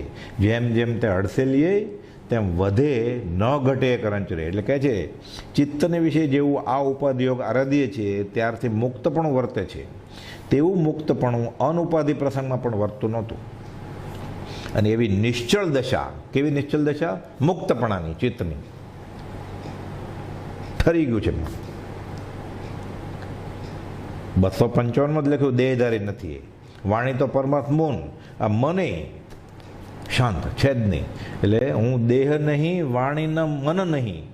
તો મન વચન અને કાયા ન હોય તો બાકી જે આત્મા બધું શુદ્ધ સ્વરૂપ એ પોતે થઈ ગયા છે. એટલે લખે છે આવી નિશ્ચલ દશા માગસર છૂટ 6 સંવંત 48થી એક ધારાએ વર્તી આવી છે. આ તો 48 અને દેહ તો છૂટ્યો 57, 9 વર્ષ પછી. એટલે આવી નિશ્ચળ દશા મુક્તપણની 9 વર્ષ સુધી પછી હતી. કઈ દશા હોય? લિખિતનમાં શ્રી સિદ્ધ સિવાય બીજું કાંઈ પણ લખે તો ઓછું જ લાગે ને. લિખિતન પરમાત્મા સ્વરૂપ સિવાય કાંઈ ઓછું લખે. એટલે પછી લખ્યું 779માં સુભાગભાઈના છેલ્લા દિવસે લિખિતન શુદ્ધ સહજ આત્મ સ્વરૂપ. પ્રભુજીને કહી દીધું, ભક્તિ હતી, પાત્ર ઝીલે એવા જીવ હતા. ઈડરમાં 5મા દિવસે સત્સંગમાં સંવંત 55-56માં કે આ સિદ્ધ છે ને આ સિદ્ધ શિલા છે. આનથી કઈ આગળ દશા હોય? લેખિતનમાં કહેવું કેમ? લેખિતન તો કાગળે ચડાવવાની વાત ને, અક્ષર. આ તો ભાવની વાત છે. કેવી રીતે આવે? જે વાણીમાં ન આવે એ લેખનમાં કેવી રીતે આવે? લેખનીમાં કબીર કહે છે, તું કહતા કાગજ કી દેખી, મેં કહતા આંખો કી દેખી. આ તો આંખે એને અનુભવ થાય છે. એ કહેવું કેવી રીતે કાગળમાં? તોય એટલું લખ્યું એ આપણે ઝીલી નથી શકતા લેખિતન. ઓમ શ્રી મહાવીર. બીજું શું કે? આપણે મહાવીરને ઓળખે એટલે મહાવીર કે, કોઈ રામને ઓળખતા એટલે લખે ઓમ શ્રી રામ. એટલે કહ્યું ને અમે બીજા શ્રી રામ કે બીજા શ્રી મહાવીર. આત્મા તો અવરૂપી કેવી રીતે ઓળખાય? તોય લખ્યું લેખિતન 00000 ઓમ ઓમ ઓમ ઓમ. શ્રી રાજચંદ્ર દેવ. ઓમ શ્રી મહાવીર પરમાત્મા સ્વરૂપ દશા. આ 400માં પત્રમાં તો લખ્યું છે. યુવાવસ્થાના પહેલા ભાગમાં છે. 167માં પત્રમાં લખે છે ધર્મદના અંબારામને, અંબાલાલભાઈ ખંભાતના ને ત્રિભુવનભાઈને જવા માટે સત્સંગ માટે. પૂર્વજન્મમાં એના એ ગુરુભાઈ હતા. એટલે એ પણ જો કુપાવદોને ઓળખી અને સાથે સંગાથી થાય સત્સંગી તો વિતરાગનો મૂળ માર્ગ ફેલાવાય. એ ભાવથી જે પત્રમાં કુપાવદોએ 14 વાર જ્ઞાનાવતાર લખ્યું છે એ પત્રમાં કહે છે કે કહેજો એમને કે યુવાવસ્થાના પહેલા ભાગમાં છે, અપ્રગટપણે પ્રવર્તવાની હાલ તેમની ઈચ્છા છે. એટલે ઝવેરી તરીકે ભલે ઓળખાય પણ જ્ઞાની તરીકે કે ઉપદેશક તરીકે હજી ઓળખાવું નથી. કેમ કે પાઠ ઉપર બેસીને જ ઉપદેશ કરાય એ જૈન ધર્મનો નિયમ તોડવો નથી અમારે.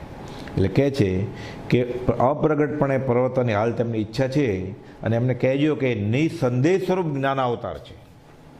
14 વાર જ્ઞાનાવતાર આ પત્રમાં છે. નિસંદેહ સ્વરૂપ જ્ઞાનાવતાર છે અને કહેજો કે વ્યવહારમાં બેઠા છતાં વિતરાગ છે. 167મો પત્ર. આ એક જ વાંચી લઈએ તો બસ છે ને ખાલી. જો ખરેખર આપણી પાત્રતા હોય ઝીલવાની અને આ એક લાઈન અડધી લીટી વાંચીએ કે એણે લખ્યું છે કે નિસંદેહ સ્વરૂપ જ્ઞાનાવતાર છે અને વ્યવહારમાં બેઠા છતાં વિતરાગ છે.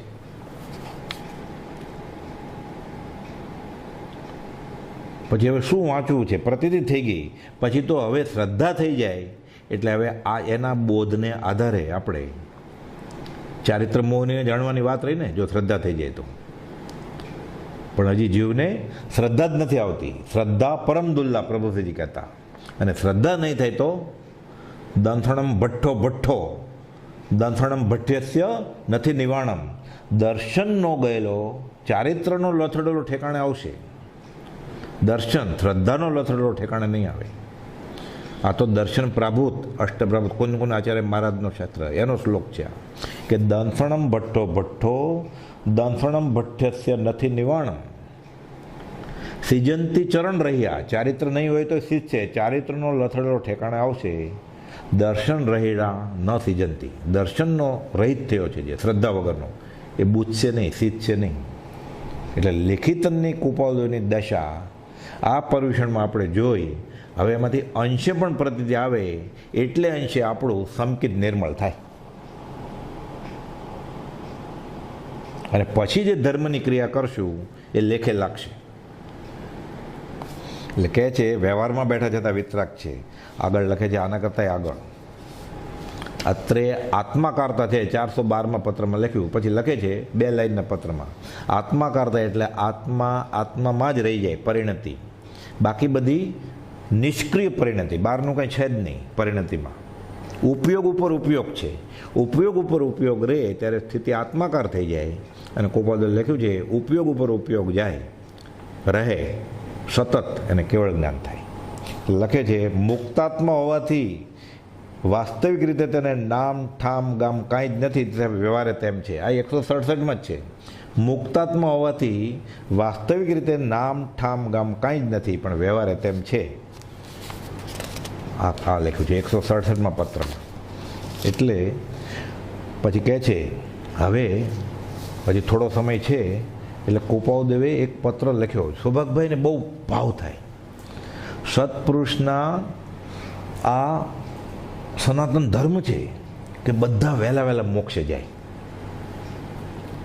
એટલે સૌભાગભાઈને ઈચ્છા થાય કે ફલાણા લીમડેના ઠાકોરને કહો ને, દીપચંદજી મુનિને કહો ને, ક્યાંક હવે સર્વસંગ પરિત્યાગ કરો તો હું ગોશળીઓ હારે આવીએ, ભભક તો લાવો ને, હું જોતો જાઉં. બધું છે તો જગતને મળે બધું. એના ભાવ બહુ ઊંચા. તમે આપ્યું જ હશે બોધ બીજ, અંબાલાલભાઈ ન આપ્યું હોય તો હું આપી દઉં. હવે એ છોરું શિષ્ય પરખવા જેવું નથી. આવું બધું લખે પત્રમાં. એટલે બહુ ભાવ થાય. એટલે કૃપાળુદેવ એને જવાબ લખે છે 287માં પત્રમાં, સંવંત 1947માં. કે દિવસે લખે છે, આમાં માર્મિક ઇતિહાસ છે આખો. આસો વદ એકમ રવિવાર 1947. આસો વદ એકમ શું?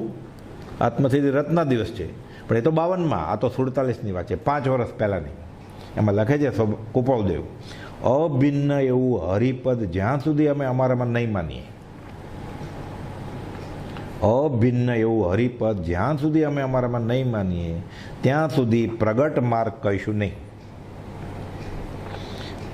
તેથી તમે પણ જેઓ અમને જાણે છે તે સિવાય, એટલે ગોશળીઓ, લહેરાભાઈ, મગનભાઈ ઠીક છે, બીજાને નામઠામ ગામથી અમને જણાવશો નહીં. એટલે શું કહે છે કે અભિન્ન એવું હરિપદ હજી પ્રગટ્યું નથી. એટલે પૂર્ણ પુરુષોત્તમ પરમાત્મા સ્વરૂપ હજી પ્રગટ્યું છે એમ કૃપાળુદેવને લાગતું નથી. એટલે કે અમે માર્ગ નહીં પ્રગટ્યા. ક્યારે કહે છે? 1947ના આસોવદ એકમમાં. આ વાતને 5 વર્ષ પૂરા થાય છે. આસોવદ એકમ ગુરુવાર સંવંત 1952. ક્યાં? નડિયાદમાં. વર્તમાના કાળમાં મોક્ષ માર્ગ બહુ લોપ, વિચારવા આત્માર્થીને ભાખ્યો અત્ર ગોપ. તો મૂળ માર્ગ અગોપ્ય કર્યો ને. તો કહે છે કે અભિન્ન એવું હરિપદ અમે નહીં માનીએ ત્યાં સુધી પ્રગટ માર્ગ નહીં કહે. અને અહીંયા કહે છે પ્રગટ ભાખ્યો અત્ર અગોપ્ય, એટલે પ્રગટ કયો. તો હવે તમને અભિન્ન એવું હરિપદ થઈ ગયું છે ને, સાબિત થાય જ ને કે ખોટું બોલ્યા કૃપાળુ. એટલે અભિન્ન એવું હરિપદ પરમાત્મા થઈને આત્મસિદ્ધિ લખી છે. પહેલાં 680માં પત્રમાં લખ્યું, અમે બીજા રામ કે મહાવીર છીએ, અમે પરમાત્મા સ્વરૂપ થયા છીએ. એટલે ભગવાન થઈ અને પછી આત્મસિદ્ધિ લખી છે. 718મો પત્ર નડિયાદમાં. વ્યવહારે વિચારીએ ને આપણે તો એકી કલમે આ 14 પૂર્વનો સાર લખાય કેવી રીતે? આપણે બોલીએ જ ને, સમીપ રહી એક અંબા લાલે તહીં ભક્તિ કરી દીપ હાથે ધરીને એકી કલમે કરી પૂરી કૃપાળુએ આસોવદ એક મેં સિદ્ધિજીને. આ એકી કલમે કેમ પૂરી થાય? આપણે 142 ગાથા કોપી કરવી હોય કે તો વચમાં ઉઠતો નહીં, વચમાં બીજું કંઈ કામ નહીં કરતો, વચમાં મોબાઈલ ફોન જોતો નહીં, લેતો નહીં ને લખ, આપણે લખી શકીએ આજે? તો શું કર્યું છે એણે 142? આ કંઈ કવિત્વ શક્તિનું ઉદાહરણ નથી, આ લેખન શક્તિ ક્ષયોપશમની વાત નથી. આ શું છે?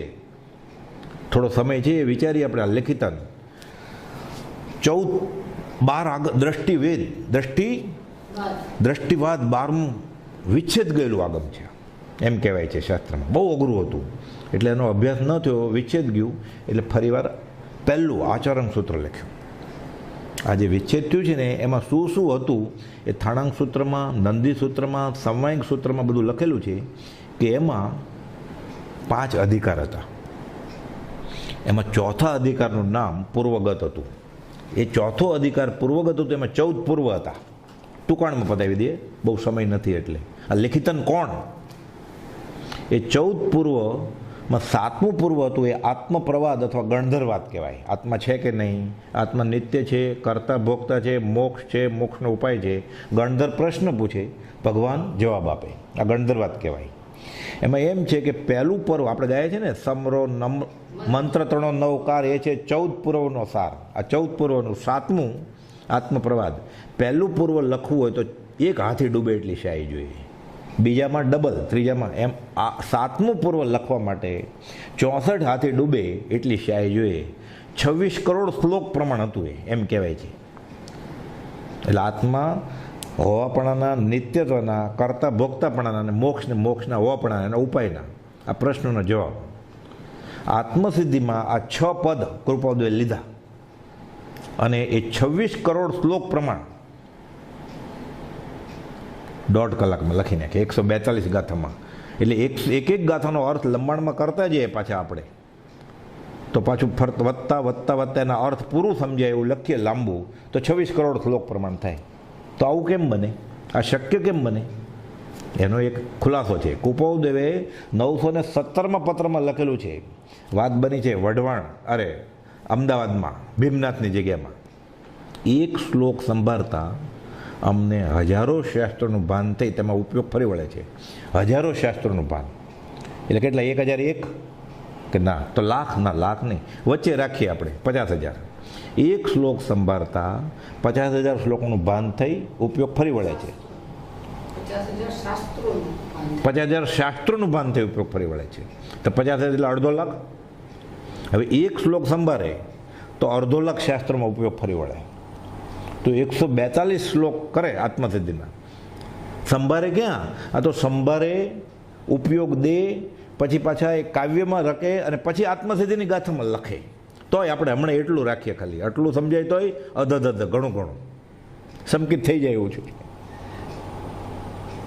એક શ્લોક સંભાળતા હજારો શાસ્ત્રોનું ભાનથી ઉપયોગ ફરી વળે એટલે 142 ગુણા 1.5 લાખ એટલે 71 લાખ શાસ્ત્રોનો ઉપયોગ ફરી વળે. ત્યારે આત્મસિદ્ધિ લખાય ને 142 ગાથા, 71 લાખ શાસ્ત્રો એટલે 26 કરોડ શ્લોક પ્રમાણ આત્મપ્રવાદના. આત્મસિદ્ધિમાં 14 પૂર્વ ઠાલવ્યા છે ને કૃપાળદેવે 1.5 કલાકમાં. આ જિનેશ્વરની વાણીનો અતિશય. કોઈ પણ મત સંપ્રદાયનું દેખાય એવી રીતે ખંડન મંડન નહીં. ગુજરાતી ભાષામાં, સરળ ભાષામાં સામેવાળાને સમજાય, જો સમજવું હોય તો શાંત ચિત્તે, એવી ભાષામાં એકી કલમે લખી નાખ્યું આખું 14 પૂર્વ આગમ બધા ઠાલવી નાખ્યા.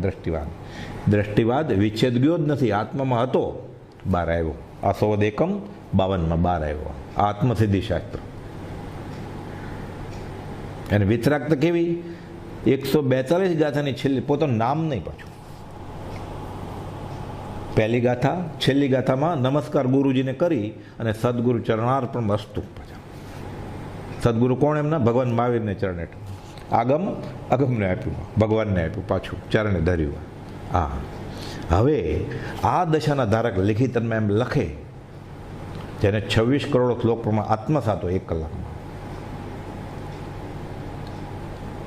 બીજા રામ, બીજા મહાવીર, પરમાત્મા સ્વરૂપ, અમૃતની સચોડી નારિયેળી, અમૃત સાગર, કલ્પ વૃક્ષ, વ્યવહારમાં બેઠા જતા વિતરાગ, જ્ઞાના અવતાર, કર્તા પુરુષ, લિખિતન ઓમ શ્રી મહાવીર. આપણે આ લિખિતનનો ઉપયોગ પ્રવર્તાવીએ થોડો. એમ લખે, હવે કોઈ વાંચન બાકી નથી કે જે વાંચી જઈએ. પૂર્ણ વિતરાગ જેવો બોધ અમને સહેજે સ્મરણમાં આવે છે. તીર્થંકરના હૃદયમાં આ વાત હતી એમ અમને લાગે છે. આવું જેને લખ્યું હોય પાને પાને, અને પછી પાછળ લખે, નોય પૂજા આદિની કામના જો, નોય વાલું અંતર્ભવ દુઃખ. પાછળ પોકાર કરે, મારા વતી વીરને નિશંક સમજજો. આ દશાના ધારકને આપણા પાસે શું જોતું છે? એટલે આ આપણે લિખિતન, કોઈ પણ એક લિખિતન લખ્યું છે એમાં ઉપયોગ દઈએ. આ અઠવાડિયાથી આપણે જોઈએ છે સત્સંગમાં, એ બધા લિખિતનમાં ઉપયોગ પ્રવર્તાવીએ તો કૃપાળુદેવની કઈ દશા છે એ આપણને અંશે પણ આત્મસાત થાય તો આપણો ભાવ સફળ થઈ જાય. અને વચમાં શાસ્ત્રો આવતા હોય, કદાગ્રહ આવતો હોય, સંપ્રદાય આવતો હોય, કુલ ધર્મ આપતો હોય, અથવા બીજે ક્યાંક સાંભળ્યું વાંચ્યું હોય, એ આવતું હોય વચમાં, અને એ પ્રમાણે આપણે કૃપાળુદેવને માપતા હોય કે અવર્ણવાદ બોલતા હોય તો આપણે કઈ દશાના કેવા કર્મ બાંધીએ છીએ, આપણે કેવા જ્ઞાનાવરણીય કર્મ બંધાય છે. નરક તો સારી છે, સંઘની પંચેન્દ્રિય જીવ કર્મ સહન કરીને બહાર ધોઈને આવે કર્મ. શ્રેણિક રાજા અને શ્રીકૃષ્ણ તો સીધા તીર્થંકર તરીકે આવશે. પછી જીવ નિગોદમાં વયો જાય ત્યાં જ્ઞાન પછી અક્ષરના અનંતમાં ભાગ જેટલું હોય. એટલે આવા કર્મ આપણે બાંધતા તો નથી ને. કૃપાળુ ન ઓળખાય તો વાંધો નહીં, પણ આવા કર્મ તો નથી બાંધતા ને. એ આ પર્યુષણ દરમિયાન, અને આવતીકાલે તો સંવત્સરી છે, આજથી પ્રાયશ્ચિત કરીએ, પ્રતિક્રમણ કરીએ, આલોચના કરીએ, અને આવા કર્મ અનંતકાળથી બાંધતો હશે એટલે સત્પુરુષને મળ્યો તો હશે જ. તીર્થંકરને મળ્યો છે સમોવસરણમાં, પણ નથી ઓળખ્યો. એટલે આવા અનંતાનુબંધી પડ્યા હશે આપણા, સાંભળેલું, વાંચેલું, કોઈએ સમજાવેલું, આવો કુબોધ પડ્યો હશે મગજમાં, મનમાં, આત્મામાં. એટલે તીર્થંકરને નહીં ઓળખ્યો હોય ને. હવે આ તીર્થંકર તુલ્ય પુરુષ આવ્યા તો હવે એવો અંશે પણ એવો ખ્યાલ થાય ને પ્રતિક્રમી નાખે તો અનંતાનુબંધીમાં તિરાડ પડે. તો આવતીકાલે સંવત્સરી આવે છે તો આટલું પ્રયાસ થાય તો અનંતકાળનું પરિભ્રમણ મટવાની હજી અવસર છે. હજી બહુ સફળ કરવાનો અવસર છે.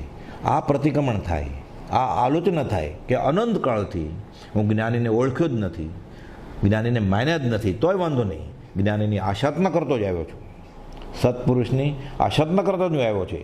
આ પ્રતિક્રમણ થઈ જાય તો આ પ્રતિક્રમણ થઈ જાય તો અનંતાનુબંધી તૂટી જાય. પછી જે આચરણની નબળાઈ છે એ તો સાવ સહેલું છે. એકવાર શ્રદ્ધા થઈ ગઈ, જે પરમ દુર્લભ છે એ થઈ ગઈ, પછી તો 99% અધ્યાત્મનું કામ પતી ગયું. પછી બધી ક્રિયા એનું સુપચકાણના ખાતામાં આવશે, ધર્મની નાની નાની ક્રિયા. પણ ક્યારે આ દશા સમજાય ત્યારે. ઓ સર્વજ્ઞ દશા વિતરાગી તુજ મુજ શક્તિ સમાન જય દેવ જીનેન્દ્ર મહાન અહો રાજચંદ્ર ભગવાન. હે ભગવાન, હું ભૂલી ગયો, મને માફ કરો. સહજાત્મ સ્વરૂપ પરમ ગુરુ રાજચંદ્ર ભગવાન. સુખધામ અનંત સુસંત ચહી દિન રાત્ર રહે તદ ધ્યાનમયી પર શાંતિ અનંત સુધામય જે પ્રણમો પદ તે વરતે જયતે પ્રણમો પદ તે વરતે જયતે. અહો અહો શ્રી સદગુરુ કરુણા સિંધુ અપાર આપામર પર પ્રભુ કર્યો અહો અહો ઉપકાર. શું પ્રભુ ચરણ બાળકને ધરો આત્માથી સૌએ તે તો પ્રભુએ આપ્યો વર તો ચરણાધીન આદે આદિ આજથી વર તો પ્રભુ આધે દાસ દાસ હું દાસ છું કેહ પ્રભુનો દિન છઠ સ્થાનક સમજાવીને ભીન બતાવ્યો આ જ્ઞાન થકી તરવાર એ ઉપકારયમાં જે સ્વરૂપ સમજ્યા વિના પામ્યો દુઃખનન સમજાવ્યો તે પદનમો શ્રી સદગુરુ ભગવાન પરમ પુરુષ પ્રભુ સદગુરુ પરમ જ્ઞાન સુખધામ જેણે આપ્યો વાનને તેને સદા પ્રણામ દેહ છતાં જેની દશા વર્તે દેહાતે તે જ્ઞાનીના ચરણમાં હો વંદનય ગણે. હે પરમ કૃપાળુ દેવ, જન્મ જરા મરણાદિ સર્વ દુઃખોનો અત્યંશય કરનારો એવો વિતરાગ પુરુષનો મૂળ માર્ગ આપ શ્રીમદે અનંત કૃપા કરી મને આપ્યો. તે અનંત ઉપકારનો પ્રતિ ઉપકાર વાળવા હું સર્વથા સમજ છું. વળી આપ શ્રીમદ કંઈ પણ લેવાને સર્વથા નિષ્ફળ છો. જેથી મન વચન કાયાની એકાગ્રતાથી આપના ચરણામંદમાં નમસ્કાર કરું છું. આપની પરમ ભક્તિ અને વિતરાગ પુરુષના મૂળ ધર્મની ઉપાસના મારા હૃદયને વિશે ભાવ પર્યંત અખંડ જાગૃત રહો એટલું માગું છું. તે સફળ થાઓ. ઓમ શાંતિ શાંતિ શાંતિ.